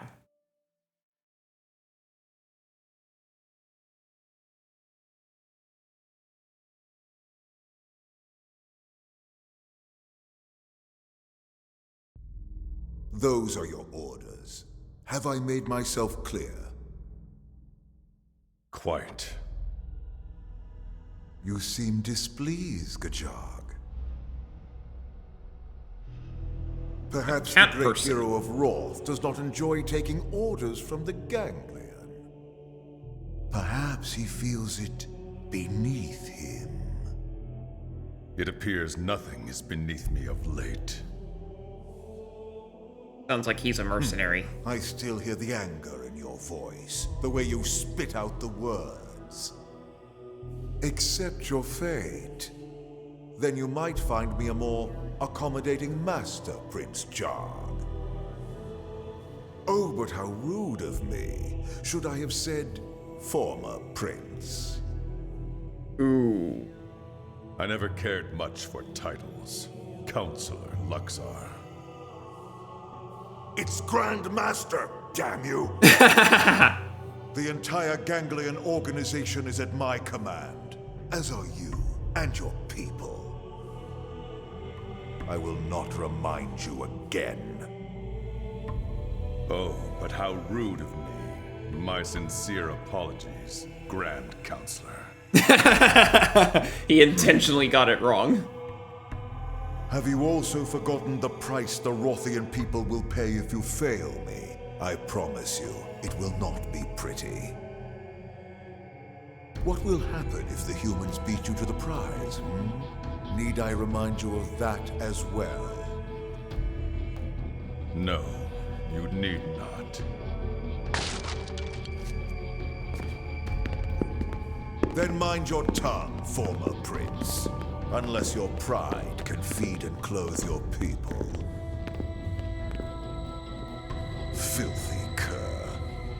Yet I will suffer him gladly, if he can help lead me to you, oh great one. Sounds like the Ganglion have some sort of religion. Chapter 6 complete! You successfully retrieved the alien mech. However, with so many unknowns, the investigation looks to be tough going.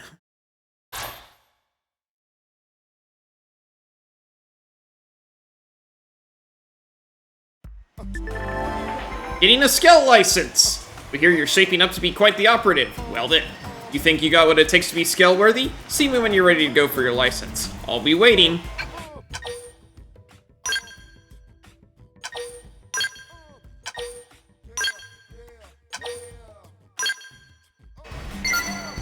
Sounds like I can head over and get that done now.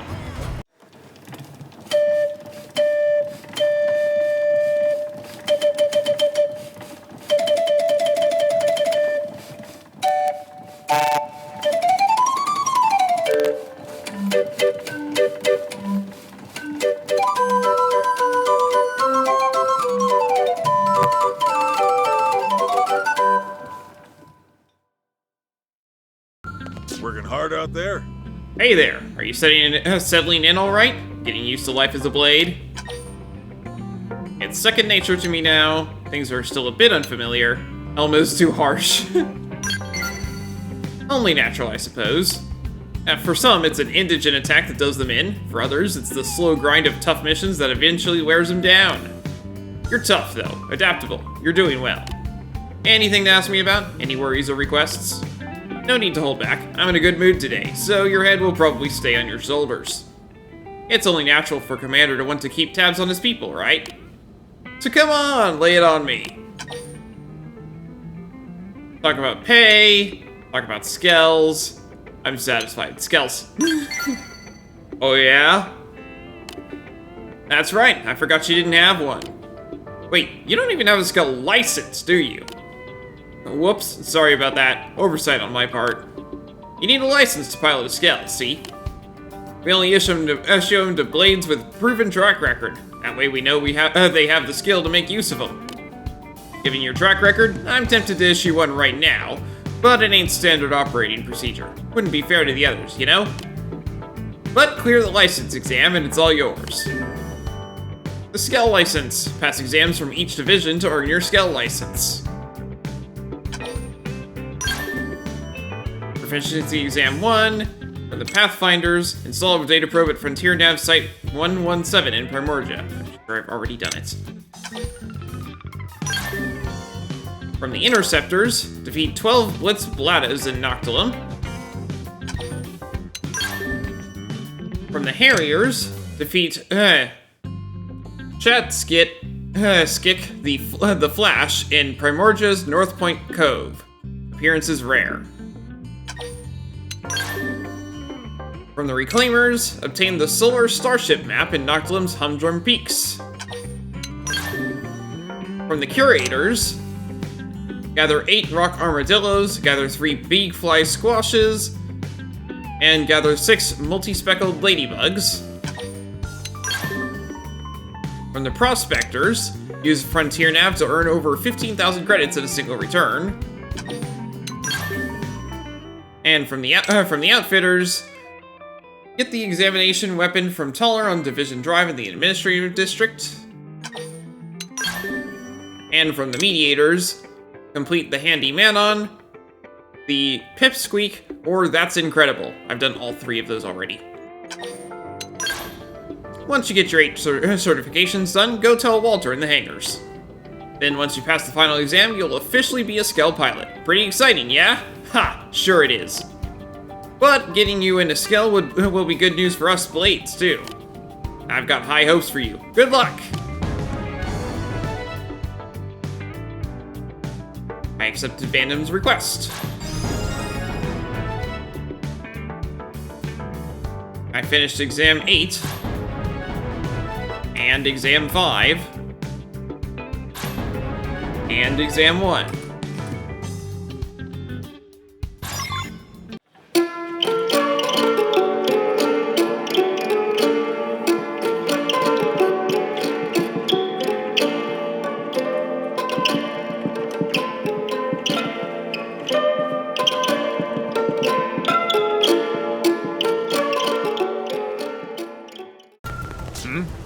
Greetings! You must be the one undergoing the Skell license examination.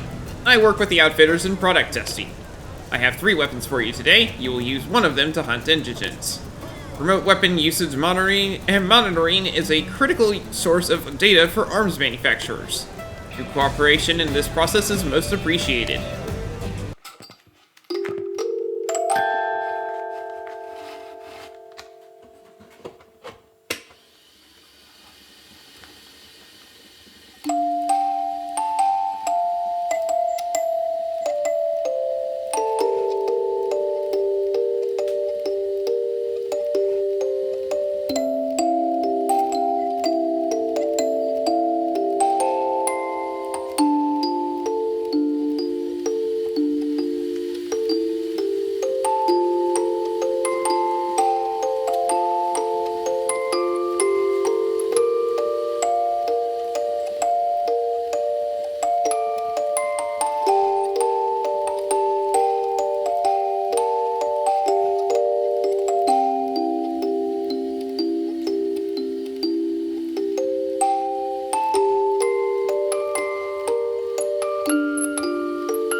Commander Vandam told me you'd be stopping by to take the Skell license exam.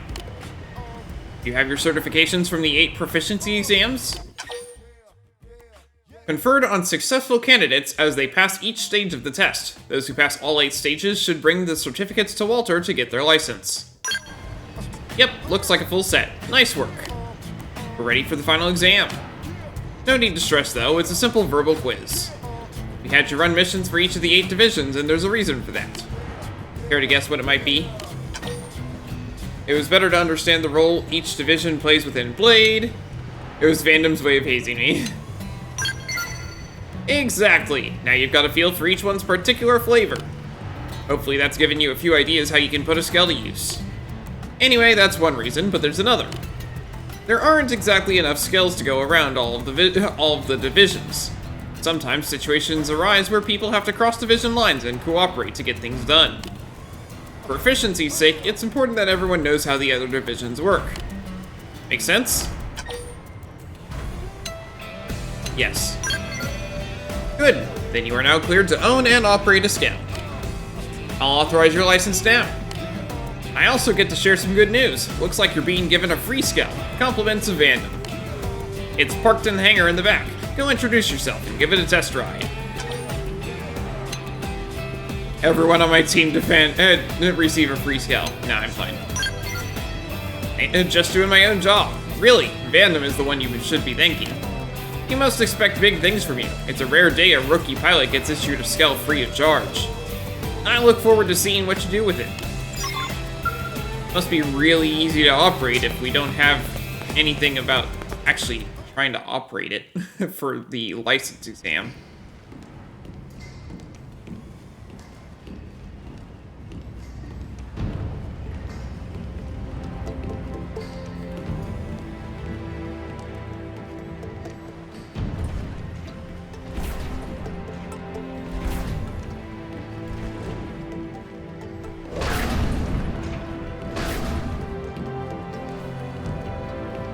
I have no doubt in my mind that this is required in order to progress the story further.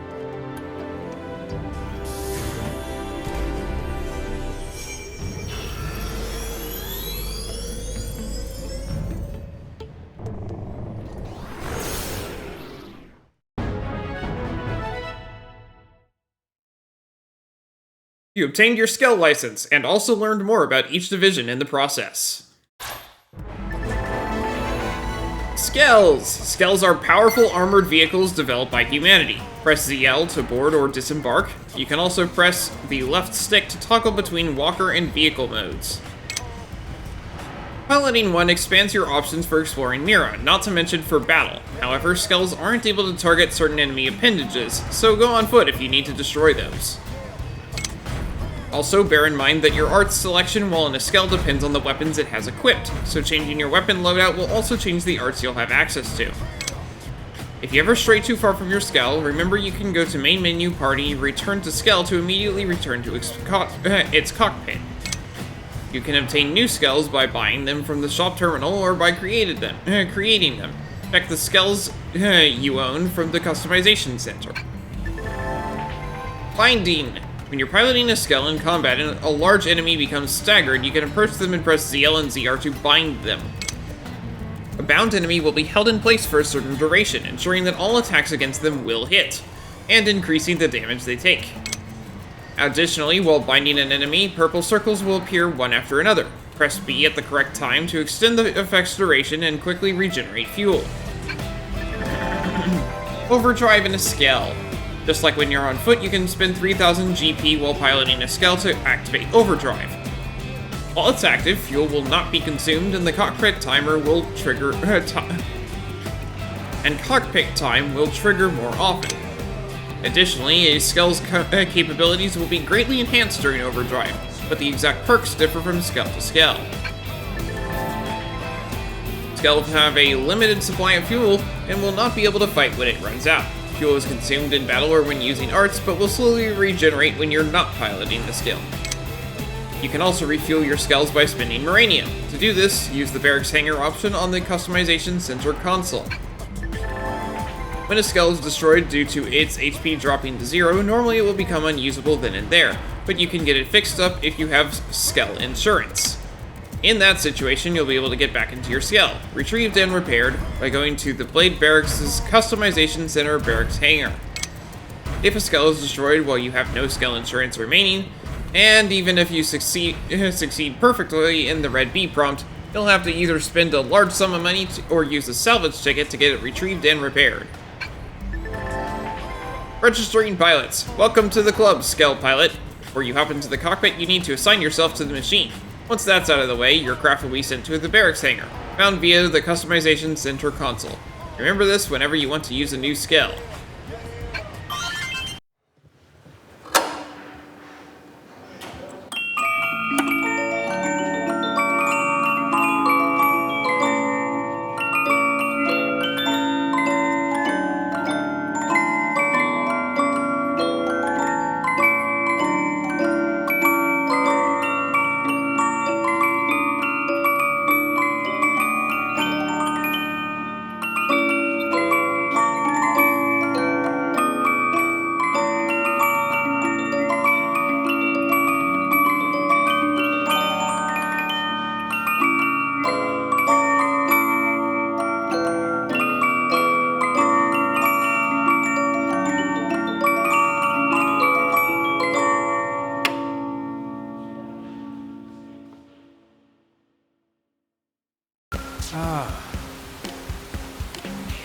Is that you, Luke? I'd not expected to encounter you here. When I'm not on duty, I come here to meditate. I set my entire being to the goal of finding wisdom, but such a thing is not so easily attained. Ask him about his religious outlook, explain that churches aren't for meditation, temples are. I'll take that question to mean, how did you end up becoming so strangely pious? My religious journey began many decades ago, on my first mission as a platoon leader in Asia. Led astray by bad intel, my platoon was isolated in the jungle and eventually overrun. A girl from a nearby village found me at the brink of death and saved my life. And there I learned the most wonderful lesson. 1 hour later. It began with learning how to make basic rice porridge. It's a simple but powerful food, and one with the power to change lives. It certainly returned me to life. But what happened after that, you ask? 2 hours later. On the 22nd day after my platoon was ambushed, they came for me. Just as I finished saying my farewells and the helicopter lifted into the air, it was hit by a rocket. 3 hours later. And so it wasn't until the 49th day that I was finally reunited with the army. And after that, 24 hours later, we're now 30 hours of him talking. And that's how I came to be here. Admittedly, I omitted several decades there, but I believe I was able to convey the gist of it. If you'd like to know more, come speak with me again. Next time I'll fill in a few of the blanks. I shall await you, O Seeker of Knowledge.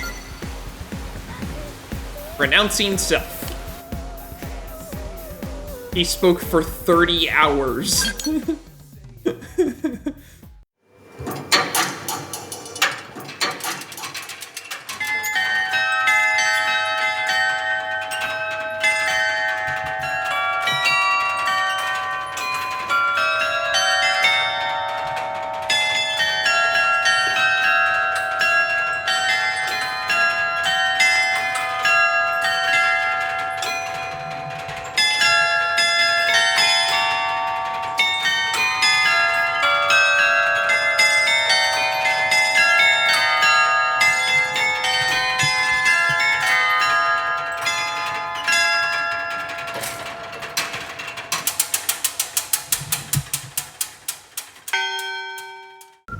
Leon. Evening, Luke. It's rare to see you this late at night. Are you enjoying the nightlife? Thank Gwen and Matthias for patrolling so late. Tell them to stay out of trouble. Whoa, easy! No need for the seedy air quotes. We're just taking a break between some really tough missions is all. We just like to get together here and talk when we both have a night off. Actually, we were just reminiscing about our childhood dreams. Matthias wanted to be a race car driver. Still does, in fact. He's even looking to buy a sports car just so he can speed around New LA. I told him he'd quit the mediators and I told him if he'd quit the mediators and join one of the divisions that leaves the city, he could go four-wheeling around in the plains. But he said he's not the rally car type. It's gotta be a sports car or nothing. So what did you want to be when you were a kid, Luke? Ask him about his... I can deflect or decline because the game's not willing to take a dynamic input. Okay. Ask him about his childhood dream instead. Tell Gwen it's too embarrassing to share. I'm gonna ask him. Me? To be honest, I couldn't see anything beyond the here and now when I was a kid. I had all sorts of hobbies and stuff, but never really had a strong desire to, you know, be anything. When I met Leon, that's Lieutenant Irina's brother, he inspired me to start making goals for the future. I don't know that I'd call any of them dreams, though. Completed Gwen's heart-to-heart Dreamweavers.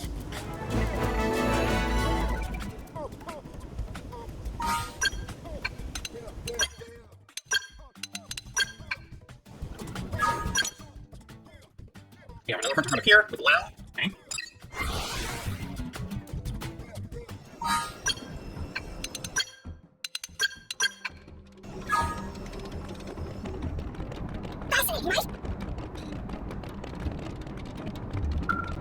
Man. Oh man. Perfect timing, Luke. I came here to make a request of the man regarding the hangars, but as you can see, I've been kind of detained. It's like they've never seen a Pathfinder before. They just keep asking one tedious question after the next about Frontier Nav. I'd really like to cut this short and get back to work, but I can't get a word in edgewise. What would you do if it were you? Simply ignore the questions and push this way free. Keep talking until they're satisfied. Try to grease the wheels with a pizza.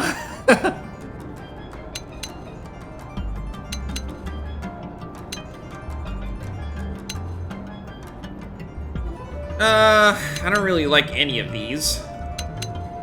I'll go with this one. Yeah, that's a great idea and all, but it's not like I've got a grenade pizza in my back pocket. And plus, if I tried to lead this throng down to the commercial district to buy one, I'd just be dragging this thing out even longer.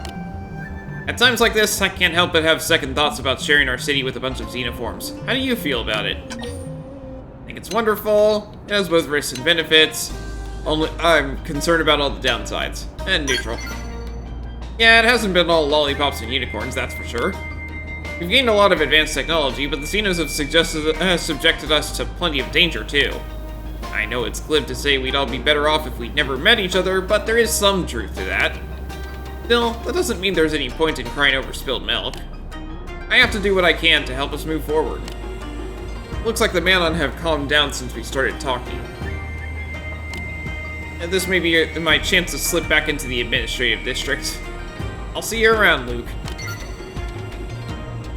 The fan club.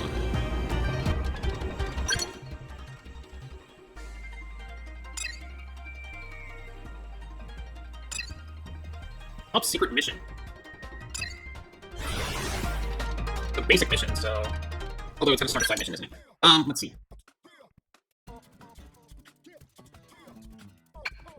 Yeah, let's go ahead and do it. Yep.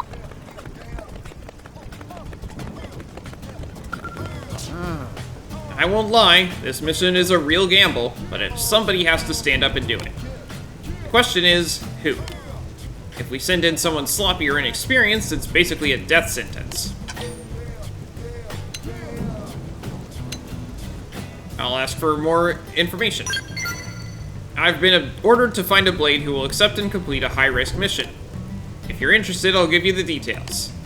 So, as you probably know, the survey of Noctilum is pretty far along at this point. And as a result of that, we recently picked up a strange signal. It was a bit tough to parse through all the noise, but it sounds like it might be an SOS coming from the Suncatch Ravine. It's similar to a human signal, but not identical. almost like it's attempting to mimic one of our own. That smells like a trap. Believe me, you're not the first person to think that. Especially since no blades have gone missing anywhere near that ravine. Which means it's not a human sending up the signal. So what do you think? The potential gains are huge, but so is the danger. This mission demands the best of the best, and I'm thinking that might just be you. So will you take it? Rescue at the Ensconced Citadel. Sure.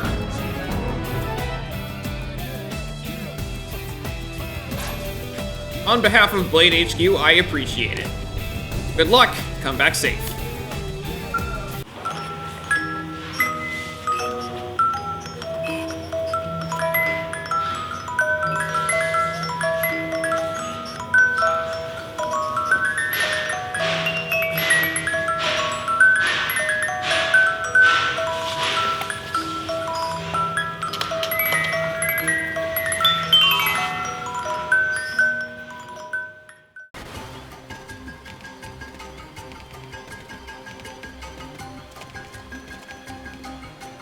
You receive our distress call?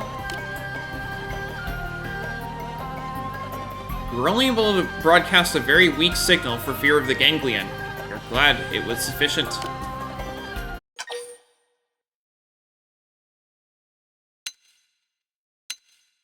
Who are you?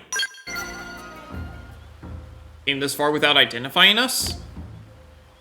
You humans are truly a most unusual race. It's curious that organisms so prone to irrational behavior had survived this long. Still, your arrival proves that we were right to have sent our signal. While you seem less than logical, you clearly possess considerable combat prowess. This is the same theme as plays aboard the Manon ship, so clearly he's not a bad guy.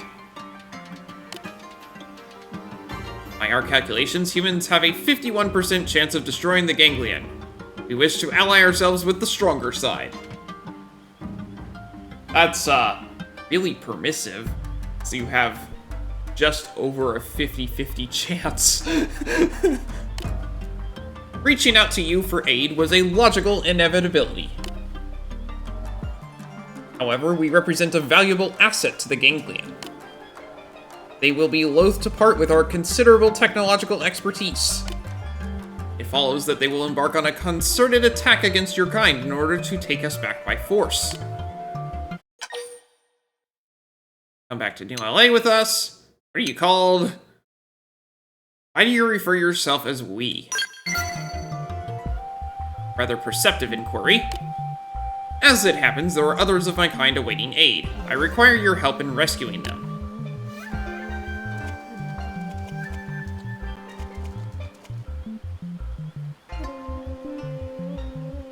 This constitutes all existing ORF at present. I request that you now escort us to New LA.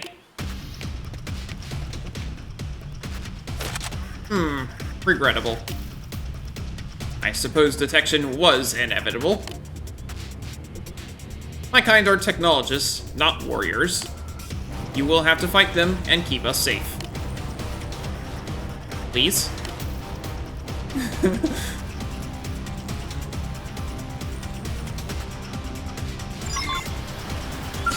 Well, they're totally dead. I'll get the jump on them.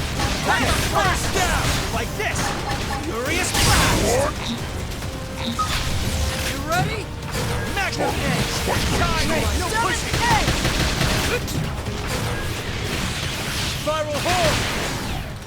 Burst grenade! Getting close! Balance breaker! I kill one. Slaughter the rusty blade! Now get back horn! Ultra slash! Furious blast! Sidewinder! Rising blade!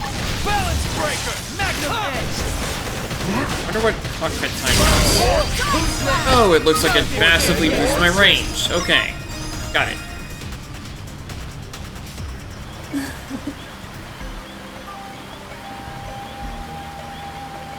Enemy neutralization confirmed.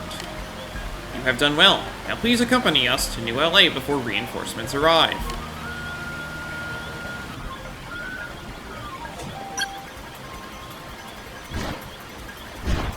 Can I just port there? Looks like yes. I'll let that refuel. And just walk.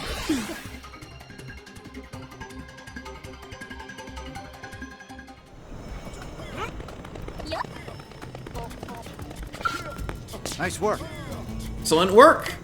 I don't know what we expected, but it sure wasn't rescuing Xenos from the Ganglion. And Xenos with advanced tech, no less. We are rational beings guided and informed by logic. Our technology far surpasses yours. We are positive that we shall be of great assistance in the development of your city. We have Director General Chowson's approval.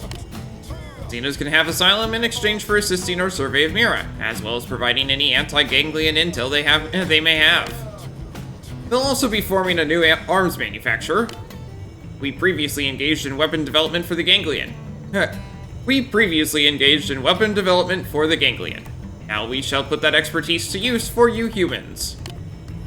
In return, you will defend us. We scratch their backs, they scratch ours. Scratching is unnecessary. We will hold to the terms of our alliance as previously discussed. That rescue mission was a crapshoot, but it paid off. Thanks for making it such a success. You have the gratitude of the Orf as well.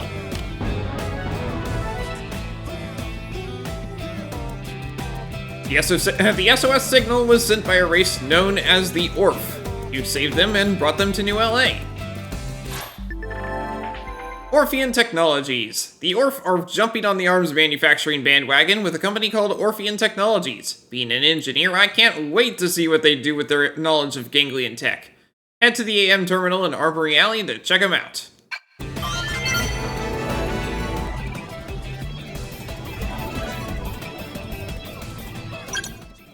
Oh. Over there we have Gwen.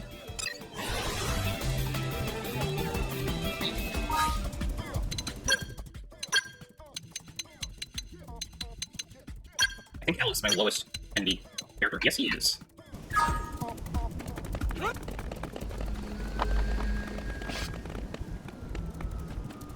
Hey, what's up? Hey Luke, how's it going? I was just petting that dog of yours. What an adorable little pup. It really brightened my day. I know it's a different breed, but it reminds me of this Yorkshire Terrier that lived in my neighborhood back on Earth. I was so jealous of that little guy. Were you jealous of the dog's food? If the dog had a beautiful owner he desired. Ha! Yeah, the wife of the family that owned the dog was actually a total knockout. They were really wealthy, but nice too. They never rubbed it in anyone's face. But no, that wasn't what I was jealous of. I was jealous of the way they treated that dog like a member of the family.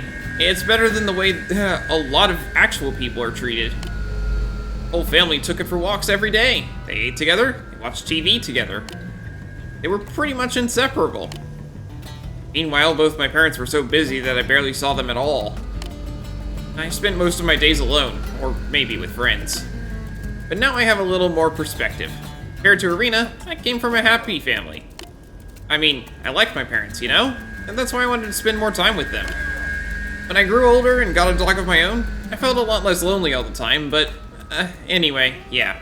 Sorry, didn't mean to get all mopey on you. I just wanted to say that you have a really cute dog. Man, wouldn't it be great if all the indigents here on Mira were cute dogs instead of big slobbery monsters?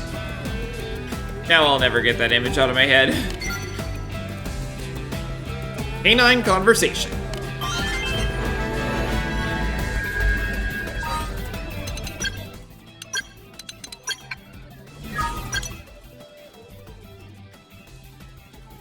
Now there's a lot of stuff for me to grab. Okay, let's start with the green stuff. Hey, the Miracle Maker. Let's head over there.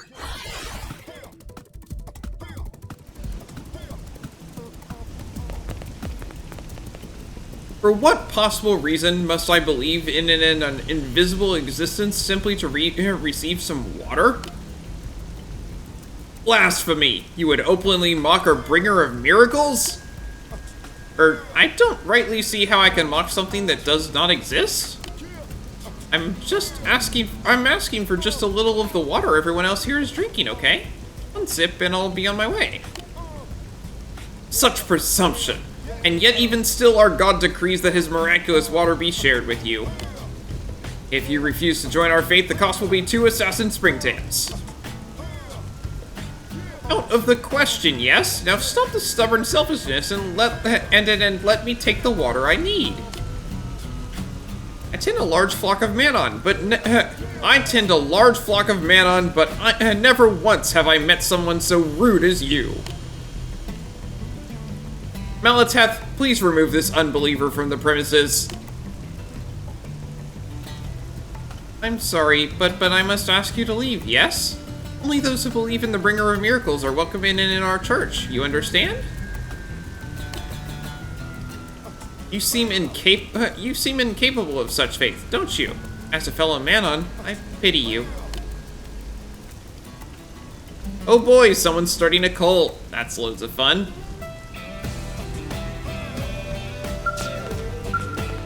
A human. You catch all that? You buy into all the invisible god nonsense that woman was talking about? Explain that you feel the bringer of miracles' presence. Dismiss it all as superstitious hooey. Now I believe in an invisible god, but not that one. You are a rational human, aren't you? It seems we share the same opinion. But I fear rumor has spread that the water from this church can cure the disease presently sweeping the Manon community. This has led many to believe, right? I will be candid with you, okay? I suspect this group caused the outbreak intentionally, perhaps as a means of recruiting more members. If my hypothesis is correct, I am duty-bound as a physician to take action, aren't I? If I could just acquire a sample of this miracle water, I can analyze its contents and expose their plot, can't I? Find this cult suspicious as well, maybe? You join me in unmasking Frazee as a fraud? Acquire the miracle water and expose Frazee's plot. Yes. Then you must first help me by finding the 2 assassin springtails she asked for, okay? Meanwhile, I will go investigate the Biano water purification plant. The first cases of Manon falling ill occurred just after that plant was completed, you see? Therefore, there must be some connection, right? Sounds like I already have it.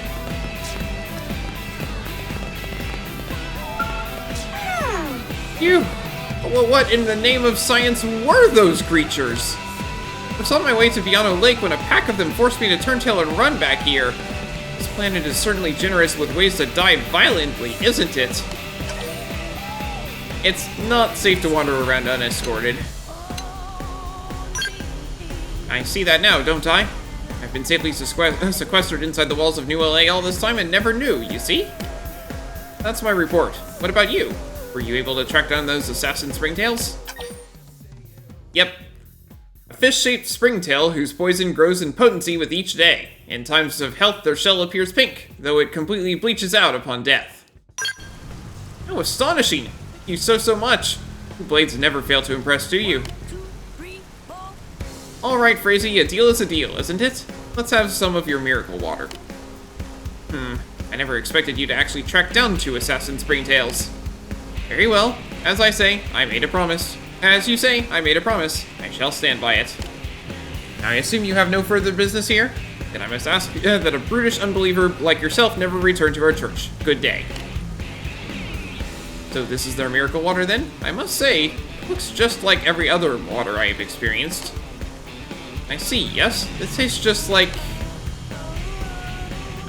Still, I need to analyze it more closely before I can be certain of anything, don't you think? I'd like to ask you to visit the Biano Lake water purification plant and see if anything seems amiss. Or if that is okay with you?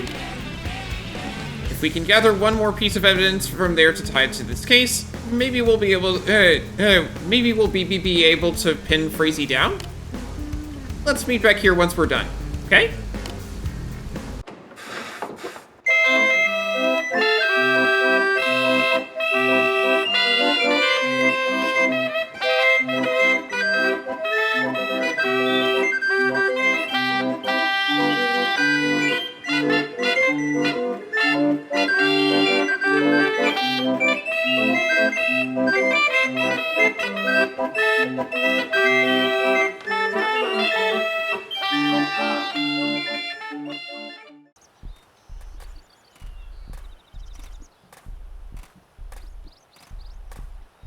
Go forth, bringer of miracles. Share your pestilent gift with all of the Manon in New LA. In and in New LA, yes? Pestilent. Who is it? What are you doing here?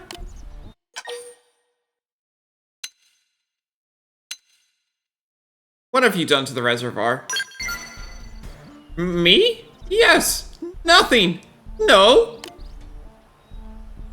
This bottle's not... I didn't do anything.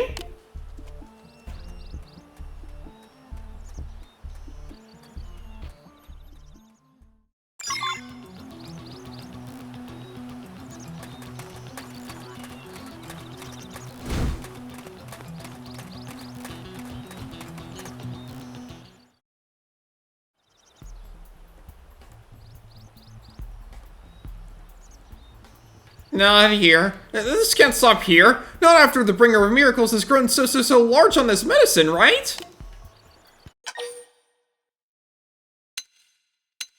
What was in the bottle?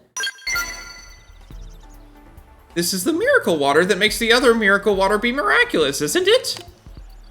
And you will never have it, will you? No, no, no. Bringer of miracles, hear my prayer, won't you? Make manifest your power now!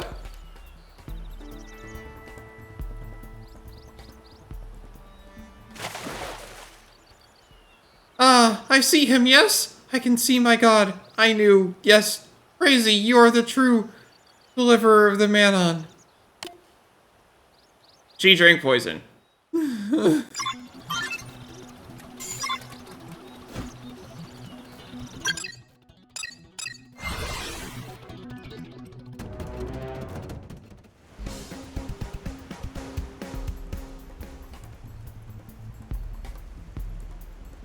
Your miracle water is a scam, isn't it? It's nothing but an antitoxin to neutralize a very specific poison, correct? Wake up, my friends! This bringer of miracles doesn't exist, does it? How sad that your lack of faith leads you to invent lies that tear down others. I'm sure you have no proof for these absurd claims. Proof? And what about you, then? What proof do you have that this invisible god of yours even exists, right? Why, his presence is manifest in the Manon healed by his miracle water. What proof, what further proof do you require? Isn't that correct, everyone? Are you not all firm in your belief in the bringer of miracles? You couldn't do anything for me when I went to see you, Doctor, no? You couldn't do anything for me when I went to see you, Doctor, no? But her god cured me. The bringer of miracles succeeded where Manon science failed, okay? Gracie is a savior, here to heal all sick Manon with her god's miraculous power. But it's not rational, is it? Have your answer, Doctor. The Manon need the bringer of miracles, not a sad man of science who refuses to see the truth in front of his face. Now leave this place immediately. Malateth, escort our guests out.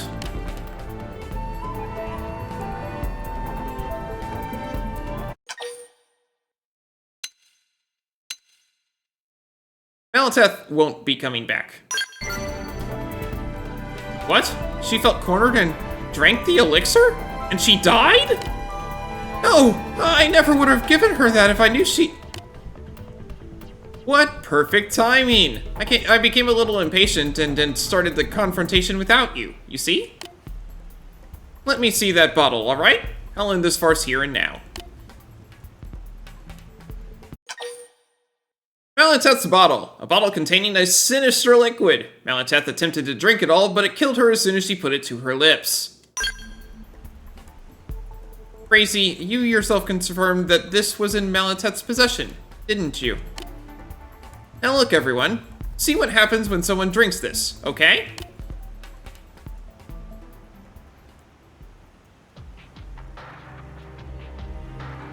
This is poison, extracted from assassin springtails and engineered to affect only Manon, isn't it? You were planning to dump this in Biano Lake, then claim it was a disease affecting the Manon who drank that water and fall ill, weren't you? Then when they drink your miracle cure... which he thankfully had on him.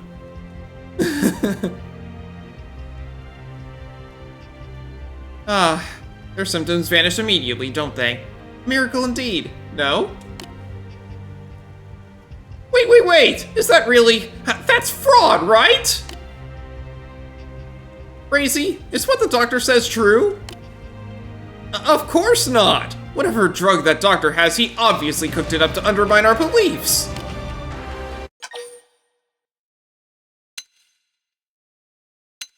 Your fingerprints are probably on that bottle. Ugh, you lie! I'll have it checked out immediately, then we'll have our answers, won't we?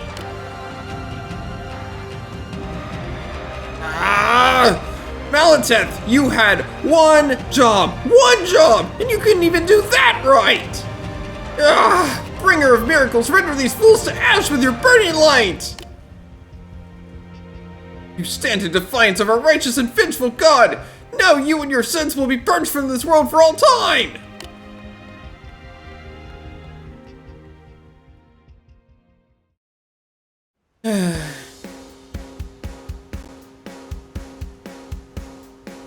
Phew. I'm glad that whole mess is over with, right? And I couldn't have done it without you, could I? Here, please, take this, along with my thanks.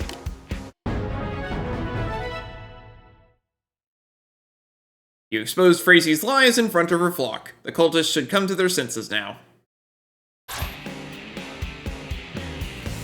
This whole debacle just further proves to me that belief in invisible and testable things is madness, isn't it?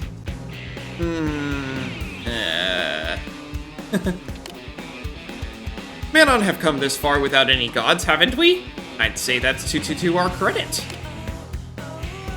I just have to trust the correct one. As a physician, I think it's my job to protect my people from this sort of dangerous illusion in the future, isn't it? Support his anti-religious fervor. Not every belief is a scam. So you believe some supernatural being is out there somewhere just watching us? I'm afraid I just can't understand this, you know? But I respect your opinion, okay? So perhaps I'll explore the matter further before I reach any final conclusions.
Oh yeah, when we come back next time, I finished another chapter. We finally have a Skell, but we can't fly in it yet.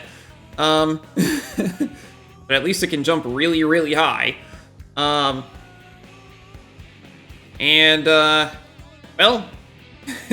we have lots and lots and lots of different side missions to go and do now.